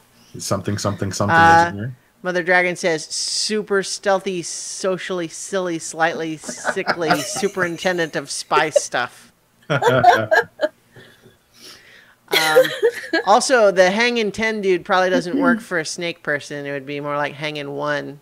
Well, they have arms. They have it looks arms, like they yeah. With like Spock hands. It's hanging 6. One of these. Yeah. But yeah, so it could be something like always has all the parts, but is constantly encumbered by them. But we would need a pack rat. Yeah, a pack rat could work, or it's like I've got one in my bag or something like that. Be like the Kevin Hart character from Jumanji. I've got one of those somewhere. Is kind of feels like a good. I've got one of those somewhere. Kind of. Mm-hmm. Is that what we want the aptitude to be though? Like, because I think if what we're saying we want them to do is that they can sort of. They can rig up temporary I'm thinking of right. If that's the feat, they would need the parts. So like the ability to, like, let's say they just have a lot of pouches or something, but like the downside is they always have a lot of stuff. Well, so I feel like that could definitely work, but I feel like it is a slightly different thing, right? Like, we could say that the aptitude is that because they're such a pack rat, they just always seem to have the right part on hand because they're carrying around tons and tons of stuff. Like, that could be a thing, but it's a little different than saying it's their ability is to work with the materials at hand. So, I'm not saying we don't do that. I'm just trying to help us clarify. Yeah, well, it's difficult for me to, like, because I'm still not sure exactly how all of this goes together. I think we're just looking for a short, evocative phrase that describes What is this character good at? The thing that's coming to mind right now is non-linear creative engineer, which is There are no S's in that. I know that was the part why I was so quiet with it for so long. It's like, how do I turn this into S's? But the idea that, you know, again, an aspect has both the positive and negative side. So the positive side is they don't necessarily go straight towards the solution, but they can always find one. The non-straight side is if there's a straightforward solution, they'll overlook it, or they can't just simply repair something. They've got to do something different. Yeah. It's just Slipshod. So everything that they do is just kind of patchwork. Who needs instructions? That's a classic one. Yeah. Yeah. What's a manual? Suggestions.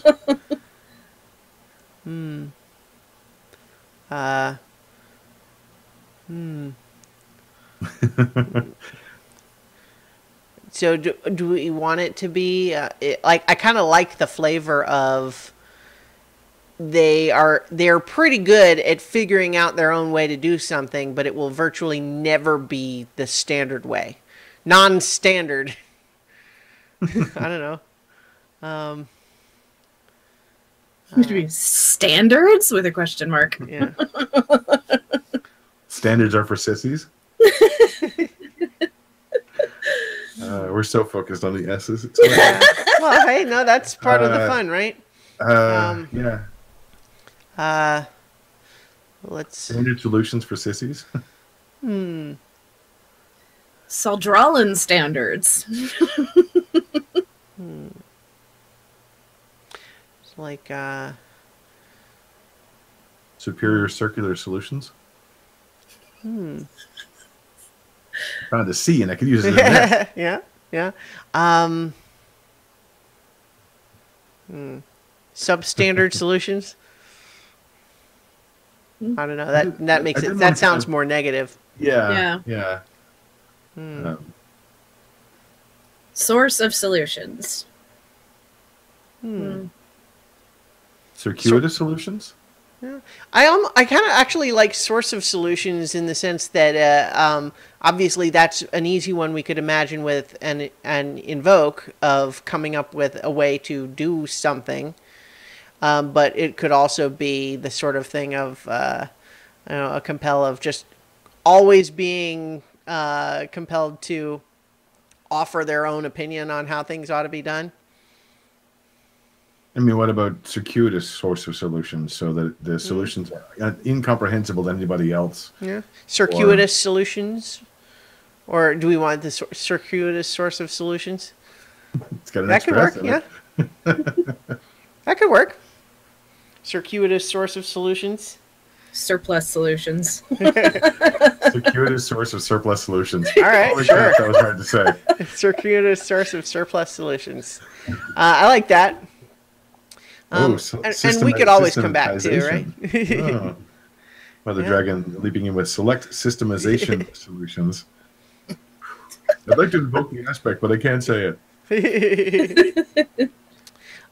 So let's accept that as a good one for now and move on. So sample class D aspects are again like, all right, so if they're so good with their circuitous solutions, why are they in class D?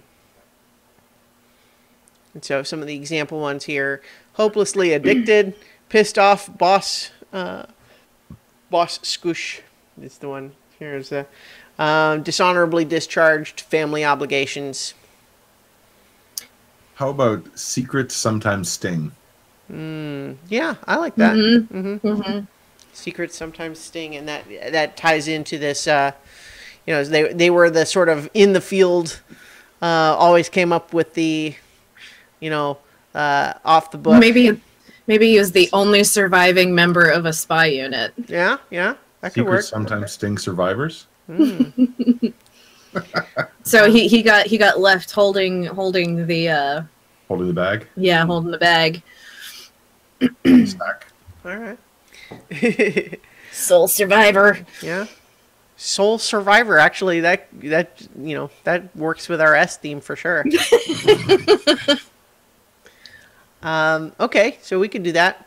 And so then we would want to say, okay, what's an aspect that reflects this person, this Spicoli's relationship with our captain, Dizzy Stardust?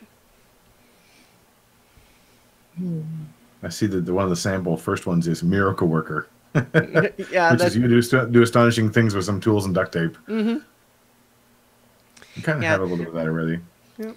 Oh, So, the captain is the Lumberg person, right? So he is always asking Spicoli to fix this, do that, that's broke. You know, if you could just get to this one more thing, and it's just constant. An engineer's work is never done.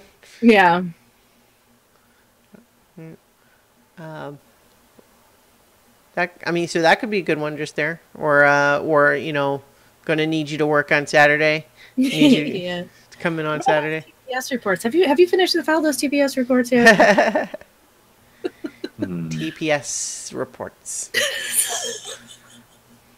Yeah. I'm still going with S's and now I've got like stupendous fixes somehow in there, but sorely overworked. well, this is their aptitude, right? This is their relationship with the captain. That's what sorry, relationship with the captain. Okay. Yeah.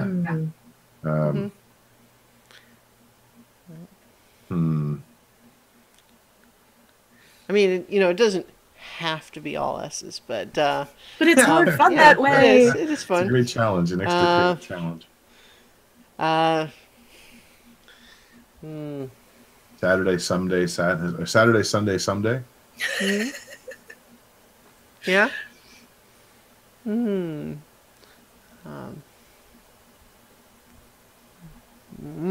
Well, so so maybe our Saldralin is constantly trying to avoid the captain at all costs because he will get assigned work. I kind of like that.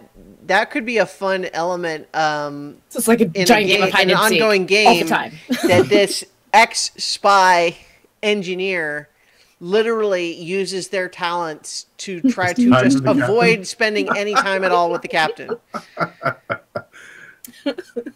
Like, the idea is that this is, you know, just literally do their best to just never be in the same room with the captain at all if they can help it.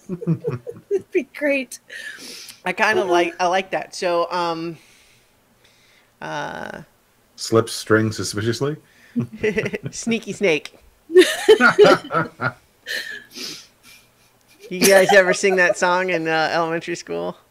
Sneaky snake, go sliding. No? I don't think I know that one. I think that's the only part I know anyway. But yeah, I don't know. Sneaky snake, I think works if that's where we want to go. But in any event, so because this is kind of, do you guys have a different one or any more you want to explore with that one? No, I think that'd be great because then the captain will constantly be getting all the other crew members to track down the engineer. Yeah, I could definitely see that being an ongoing source of fun of like, captain's coming. I want to roll for stealth to evade. You know? Is there a nearby vent I can slip through? That could be a lot of fun. So one that we'll probably bypass because we don't have any other crewmates that we have, you know, worked out. But two more aspects. What we would do is essentially would pick two of the other crew members and work out what's your relationship to that crew member, defined again as an aspect. I like that they have a whole sidebar called "Can I hate the captain?" Yeah. But so after we have all of the aspects defined for a character, we would pick the skills and stunts and gear. And then it talks. Here's some more discussion of like, you know, how do you choose an aspect? What makes a good aspect? What are you going to be using them for? We talked about that a little bit already. So we're gonna kind of move through that bit, I think. And because some of that is more like, how does the game generally work? But I think we've talked through some of that in the sense of any of these aspects, like the sole survivor one could be this, used to being on their own. They work good when they're by themselves, or I don't know. We don't have to go through all that. And especially since we're already at 9:30, so I think we're going to just go ahead and move to how the skills work. Because a lot of this is more generally how things would work, but it makes less sense to talk about in the abstract. But so, why does it have the skills so far away compared to all the other stuff? I don't know. But skills. Okay, so the list of all of the different skills, and a lot of them are pretty straightforward when it comes to like what you might expect these sorts of skills to be. So there's athletics, command, contacts, empathy, engineering, haggle, fight, larceny, physique, pilot, provoke, rapport, resolve, science, shoot, stealth, survival, and systems. And then, for example, in the expansion where you can add psychic powers to the game, psychic becomes its own skill that you would have a certain level in, but that would be one where if you don't have it, listed, you wouldn't be able to roll against it at all. But so if we imagine our sneaky snake, I would imagine that, stealth would probably be one of the highest skills, I would think, right? Right. Yeah. Do we think that would want to be the highest? Because we first have to pick one that's the +4. Is that stealth, you think? I don't know. Engineering, it's kind of a toss-up. Yeah. There's also larceny, which is usually defined as for like criminality, but it would apply to espionage as well. I think that we're looking at the character as they are now, and I think engineering would be their highest now, where stealth would have been their highest. Yeah, that makes sense. So we could say that the +4, the great, is engineering. Mm-hmm. Yeah. All right, and then so we would now pick 2 that would be the +3 skills. Well, stealth would have to be 1, I would think. Yeah.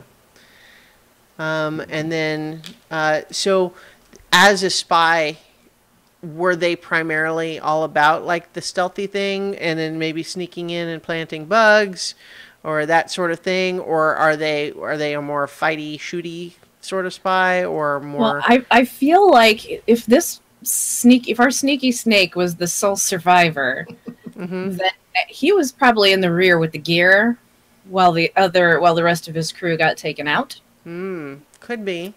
Or he was deep inside the compound, and everybody was on the outside, and they got ambushed. And Right, because inside the compound. Yeah, because he had to set up some traps, or was de-arming booby traps. If we imagine that they were the snake in the chair, so to speak, that might be systems. For example, if they were doing like the hacking and the computer stuff. They might have been the snake on the plane. Yeah. I feel like this character being the one doing like the hacking on the computer doesn't necessarily make sense with the why would that person need to be so stealthy? Yeah. Right? I get the feel that they're the field engineer. They were the one tapping the phone lines directly or putting the bugs in. Or okay, so maybe still systems then. Because we've already got... Or, let's see, larceny is casing a joint, breaking into a safe, running a con, cheating at cards. Whereas systems is operating computer systems, hacking, programming software. Yeah, I kind of get the feeling that, again, larceny might have been higher before. And still might be a level 2 skill. Yeah. Systems kind of goes hand in hand with being an engineer on a ship, though. Yeah. Yeah. So maybe +4 is engineering, but then +3 would be stealth and systems. Yeah. Sounds good. Okay. Plus stealth and systems all start with S. If possible.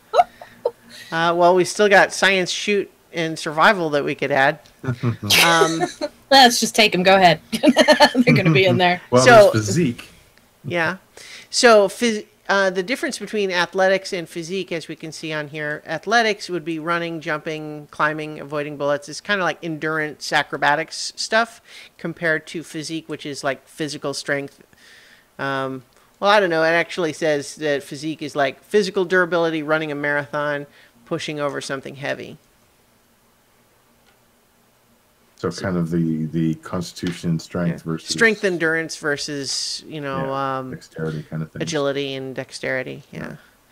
I So don't feel like this is a hand-to-hand kind of person. So no, yeah, I get that sense, too. avoidance. So I would think athletics Yeah. Yeah. would be more Mm-hmm. in our sneaky snakes wheelhouse. Now, some spies, like if you're a James Bond type, you would probably have contacts and empathy, which is like reading others' emotions and rapport and that sort of thing. Do we think this sneaky snake has any of that? That seems so far not like in the the wheelhouse of the character we've been imagining. Yeah, I don't think so. So I don't think I don't empathy, think and I don't think like rapport. contact maybe because it's sort of like I know guy. Yeah. You know, kind of.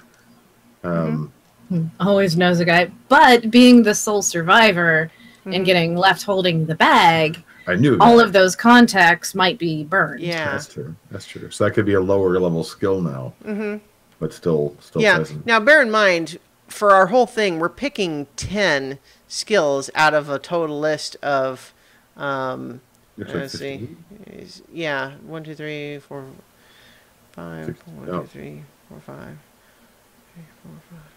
17. Yeah, I can't count right now. Well, But, I think we can eliminate command and empathy. Right. So, And well, we don't rapport. need to do process of elimination, but so we've already got engineering at the top, then stealth and systems. And so for 3 plus 2s, we could maybe say, maybe contacts goes in there. Haggle would be a good I one. kind of like rapport. Haggle Like, and rapport. It's not the it's not the browbeating one. It's like, hey, dude, Yeah. just- Rapport. Yeah. we're just two guys here, you know. Well, he is tolerant, so Yeah. And so rapport is like making friends. And then there's also provoke, which would be like if you know how to push people's buttons is a different skill. Yeah. No, I think pushing people's buttons is not this character's thing. Mm-hmm. But making friends, Yeah. probably casual friends, because he's lost all the last group of friends. So for our +2, then maybe that's where we put rapport and larceny. We talked about having larceny in there. resolve probably. That's Yeah. resisting emotional That maybe persuasion. makes sense for. So is that our 3 plus 2 skills then? Yeah, because I would think that one would be higher with the moral flexibility. Yeah. And then so we would pick 4 plus 1 skills. And one of the other things that I'm actually, not just suggesting we move on for the hell of it, but one of the things that I thought was interesting in that episode of Tabletop where they played Fate was they very deliberately did not fill in the entire skill tree to begin with. What they did is they got started playing with an incomplete tree and then sort of felt out what sorts of things they were instinctively trying to do as they imagined that character and deciding, oh, well, I want to try this thing, and I guess that would probably be a resolve roll, so I'm going to go ahead and give myself fill in that resolve there. That makes sense. Yeah, I think that's kind of a neat idea. Well, and I think that would be dependent on, your GM. Because they may say, no, you have to come with a complete. Well, yeah, they could, but I think that that's part of what's interesting about this game. The idea that you could fill some of that in. Yeah, but so from there, let's just talk maybe just a little bit more about how you would use these skills and the basic sort of roles that you would play in the game, and then maybe we can wrap up for tonight because I do still have to pack for Balticon. I'm not going anywhere, so. Well, I mean, I'm going to Balticon, but it's like 20 minutes away, so. Yeah. Well, you know, if you want to come out to the hotel on Thursday night, that's when I'm going to run the actual session 0 for the game I want to run at Balticon. Anyway, though, so when you are making a roll in Fate and in Bulldogs, you're basically trying to do one of these 5 things. Overcome obstacles, create advantages, discover, attack, or defend. And that, I feel like, almost makes it sound more complicated than it really is. But it's just sort of a way of categorizing any different thing that you might sort of do. You can kind of put in one of those boxes to make a roll. So, for example, if what you're trying to do is, you know, there's a big beefy guy standing in the doorway, you want to try to push past him with your physique, as opposed to physically damage him, right? Mm-hmm. That would be an example of rolling to overcome an obstacle. Another overcome an obstacle might be, hey, this door is locked. Can we pick that lock? Or it might be, hey, this jerk of a customer service representative is not cooperating. So I want to overcome the obstacle of him not giving us what we want by rolling rapport, say, right? It's overcoming an obstacle. There's something that you want to have happen that isn't happening, and you want to overcome that. There's create advantages, which is kind of like a pre-overcome obstacle or pre-attack, where you want to say, okay, I'm fighting this guy, but he's behind cover. And so I can't really hit him right now. It would be hard to, it would be very difficult to hit him while he's behind cover. So what I want to do for this turn is create an advantage by, for example, I want to shoot out, you know, like the support for the thing that he's hiding behind so that it'll fall and remove the cover. And so if you did that roll and you were successful on your roll, then you would say you've created an advantage, which is that this guy is now exposed. And so then on your next turn, when you attack, you can invoke the advantage you created. This guy's exposed because I shot out his cover, so now I get a bonus to my attack. That would be rolling to create an advantage. Discover would be like when you want to try to, you know, it's the example in D&D would be like, do I know anything about this? Roll a history check.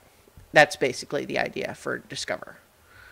And then attack is straightforward when you're talking about, say, fight or shoot or, you know, those types of skills. But it actually could be other sorts of things like provoke, right? You're just talking. You're not fighting. You're not creating physical damage, but you are insulting this person in a way that you're trying to provoke a reaction. And it could be something that could cause them real physical, or not so much physical, but like emotional trauma, right? Damage in that sense. That could still be an attack. And then likewise, defend would be someone else is attacking you with whatever skill, and you might use whatever skill to defend with. And so the standard would be if someone is using a fight skill to attack you, you would roll fight to defend, unless you have some ability that would give you the, you know, allow you to use some other skill. Or if you could explain why whatever skill you want to use would make sense as a way to defend, right? But by and large, the idea that if someone is trying to punch you in the face, the idea that you would defend with larceny doesn't really make sense unless you can explain some specific reason why, you know, your ability to case a joint allows you to dodge this guy's punch, right? So like if you were maybe fighting a robot, would something like systems come in handy that you would know how to, potentially, like weak points? That would be an example probably where you would want to define a stunt, like that your particular character is good at recognizing like the weak points of robots or something. And so when being attacked by a robot, can use systems to defend against an attack. Like that might be an example of a stunt, but it would probably be something that would, the GM would not let just anyone roll for. Just because it's like, it's one thing to say, I know how to reprogram that robot is not the same thing as it's trying to punch me right now. Can I dodge that? So that would be maybe more useful in creating advantages. Like if you can sneak up behind it and, switch a couple wires. Use my little scanner to interfere with its audiovisual systems. And yeah, so that would be an example there. And so those are the four, and in this book here, we have a different page for each skill where it talks about the examples of things that you might do with each one. So for like empathy, overcome an obstacle, you wouldn't normally use empathy to overcome an obstacle because it's about sort of reading people's emotions and understanding how they think. So you're not usually... It's like it's not active, right? It's something that you perceive from the world around you as opposed to doing something. But you could create an advantage by saying, well, because I can understand what this person is feeling and how they think, I'm going to roll my ability to read them and to create an advantage of saying, basically say, how would I try to use whatever if I sense they're lying, I'm going to use my empathy to try to get them to reveal even more information or something. And then likewise, discover it would be usually, I think, the primary use of the empathy skill, which would be to say, it's like rolling an insight check in D&D. It's you want to send like, what's my sense of this person? But you wouldn't use empathy to attack.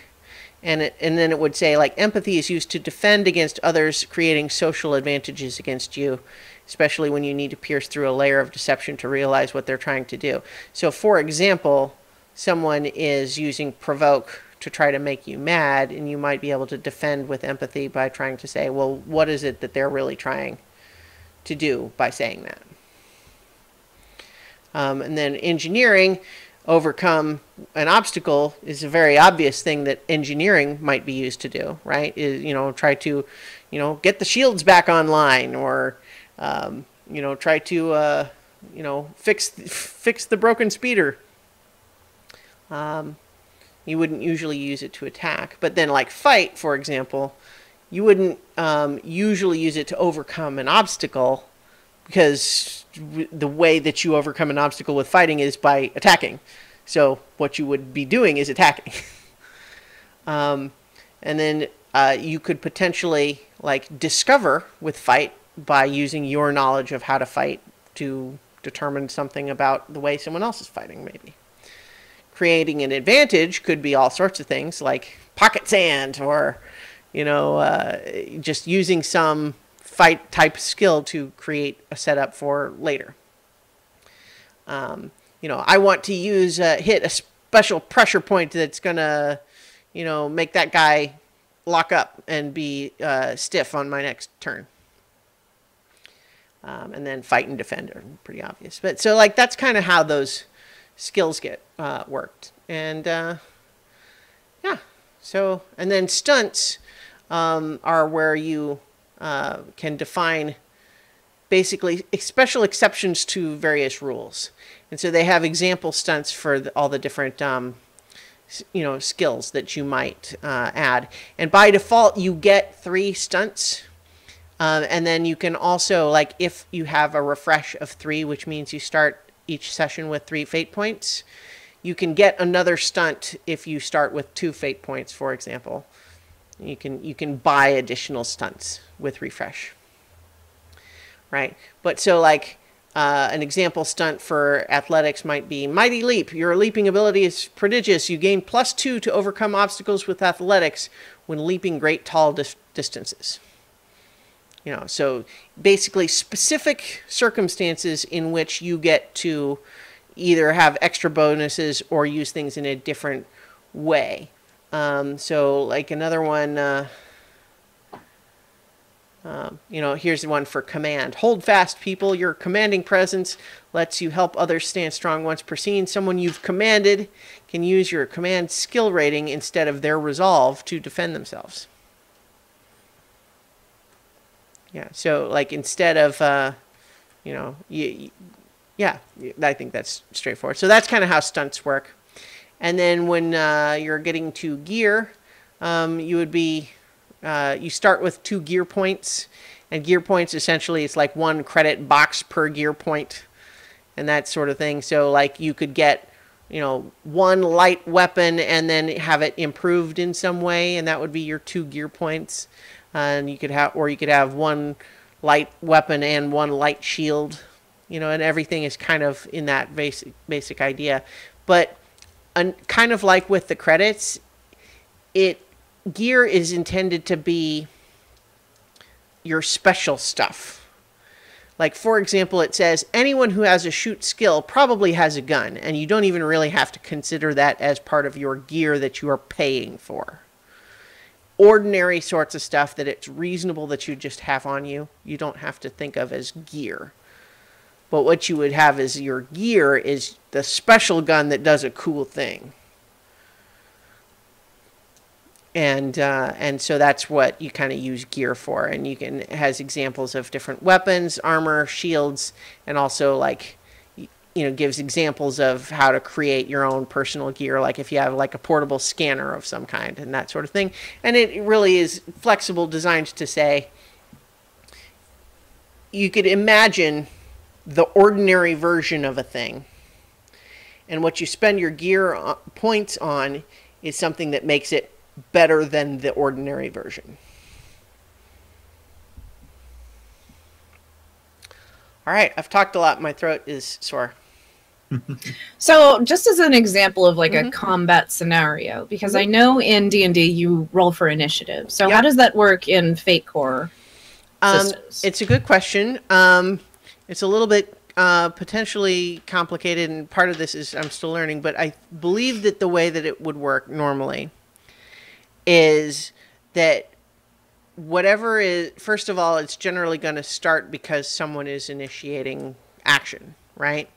But if what's happening now is, firefight has broken out, everybody's going to be making shoot attacks. Who has the highest shoot score? They go first. Okay. But one of the things that I was talking with Jared about this, who has run a couple of Bulldogs games, and Jared suggested the idea that don't think of combat in this the same way that you do with D&D. It should be like a last resort that always makes things worse. And that makes sense. I mean, these characters are like bottom of the barrel kind of folks, and so yeah. I like Mother Dragon saying, everybody has a fork, but only a specialist has a spork. But yeah, so I get the impression though that it's not as regimented as D&D in that regard. You would still establish like an initiative order, but it's more, I think, because everything is a little bit more loosey-goosey in terms of the way you handle everything. I think it does suggest that you use whoever has the highest modifier on the relevant skill. Like maybe what you would say is, okay, well, let's just generally speaking say what's everyone intending to do first. And whoever has that highest modifier to do what they want to do gets to go first, and then you just move from there. I see that there's another system called Cortex, and I see here in their establishing initiative, they have a similar idea to that one. that when a person finishes their turn, they get to decide who goes next. Mm-hmm. But everybody gets to go after the complete turn is over. Yeah. So there are some strategic elements to that. In other words, you might want your guys to go first, but that means all the bad guys are going bang, bang, bang, bang, bang, right up one after another without getting a chance to intercede. Yeah, I've heard that described as popcorn initiative. Yeah, yeah. And it's neat because you can also kind of if you don't know what the bad guys are doing, you let them go first to find out. Mm-hmm. Yeah, so this, I pulled up the spot where it talks about establish initiative. Establishing initiative is only important at the very beginning of the conflict. The character or group that has the highest appropriate skill gets to go first in the conflict's initial exchange. Whenever a character or group finishes its action for the exchange, okay, they choose who goes next in the exchange. Yeah. Until every single character or group has taken their action for the exchange. The last character or group to take their action gets to choose who goes first in the next one. And they can choose themselves. Yeah. Yeah. I think I just sort of read more or less the same thing that you did. But yeah, that's, and so it's like in physical conflicts, survival determines who goes first. Oh, okay. It's more specific than I was thinking. A lot of this is still me sort of, there's so much material that you can't just have it all memorized at hand. But in social conflicts, empathy determines who goes first. Other conflicts might use other skills. Ties are broken in favor of whoever has the higher resolve. Yeah. All right. Yep.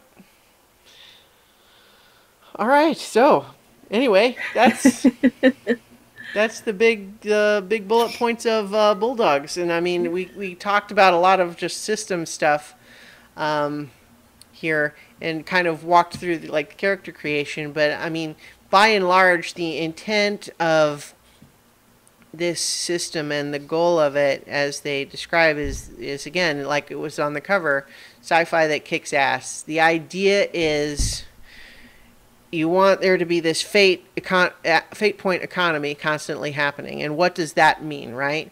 Well, fate points, when you spend them, let you do awesome stuff. And when you accept them and gain them, it's when something complicated happens. So the idea is, the more fate points are coming and going, the more awesome stuff you're doing and the more complicated things you're getting.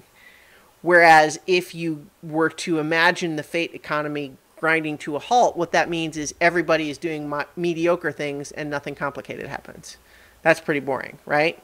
So the idea is to try to really focus on this roller coaster of, you just did this badass thing and everybody just managed this, skin of the teeth escape from the bad guys, and isn't that great? But then on your way back to the ship, you're passing this great shop window, and the GM points out and says, you have an aspect that says you're, a consummate shopper. Maybe you think that the escape went so well, you have time to stop in at that store.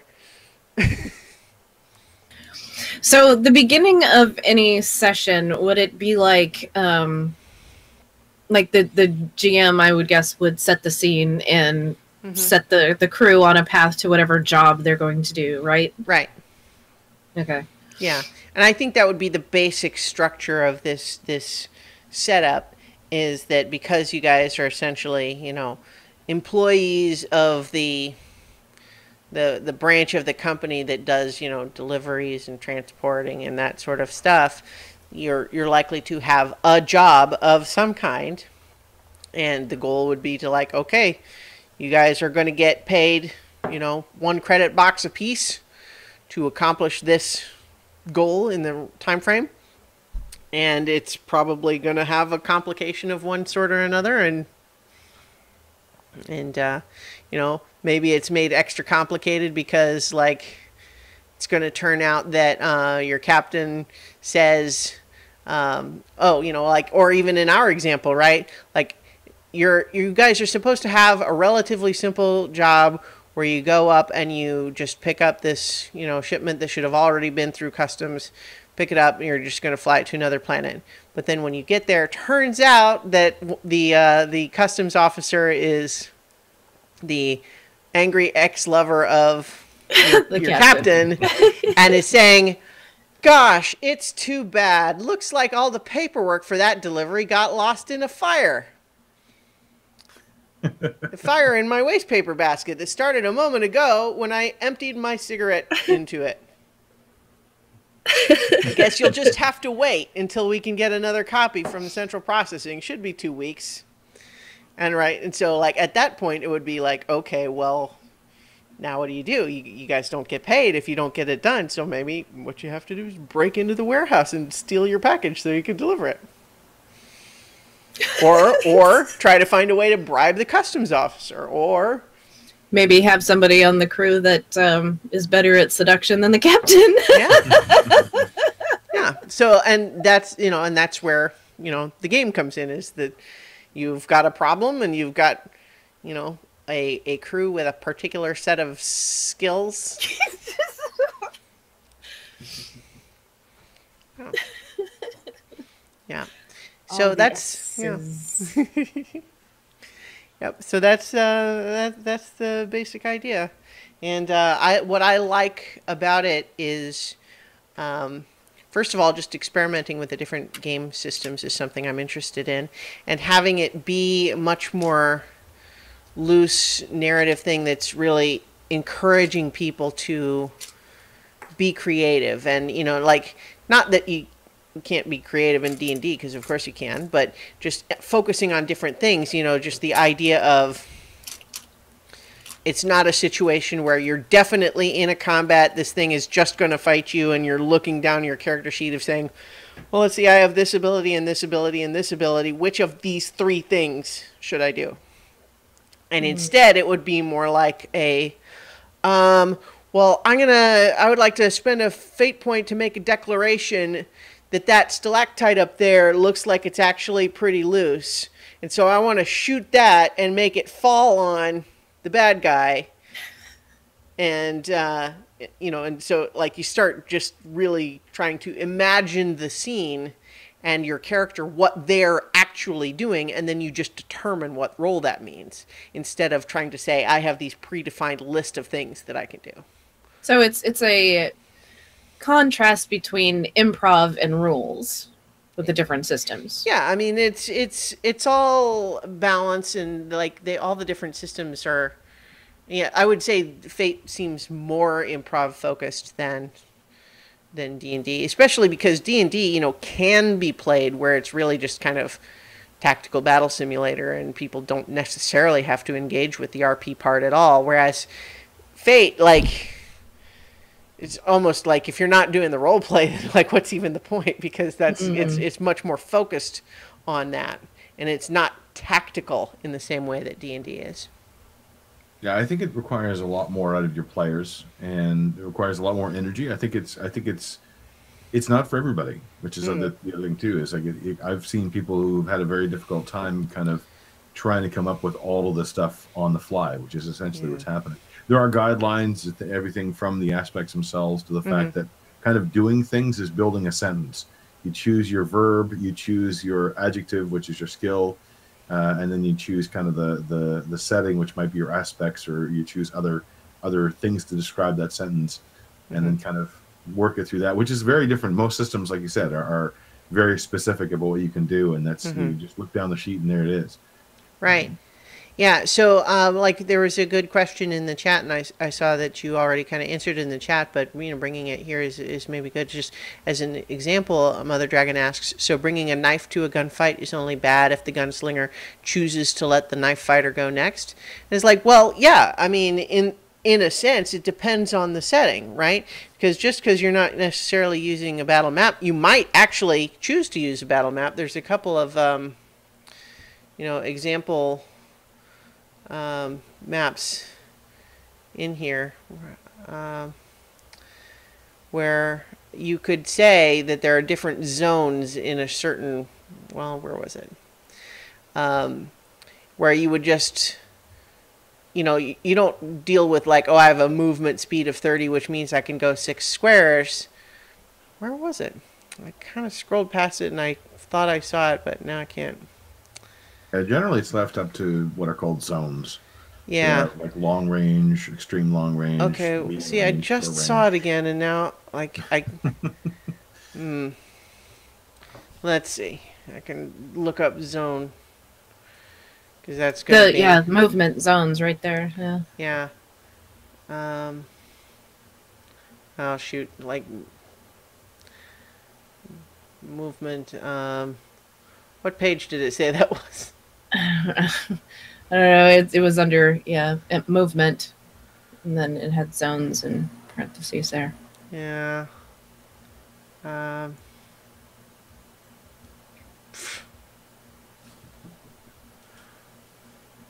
Okay, come on. Yeah, so okay. So okay, there we go. Let's try this. 179. We're making a map.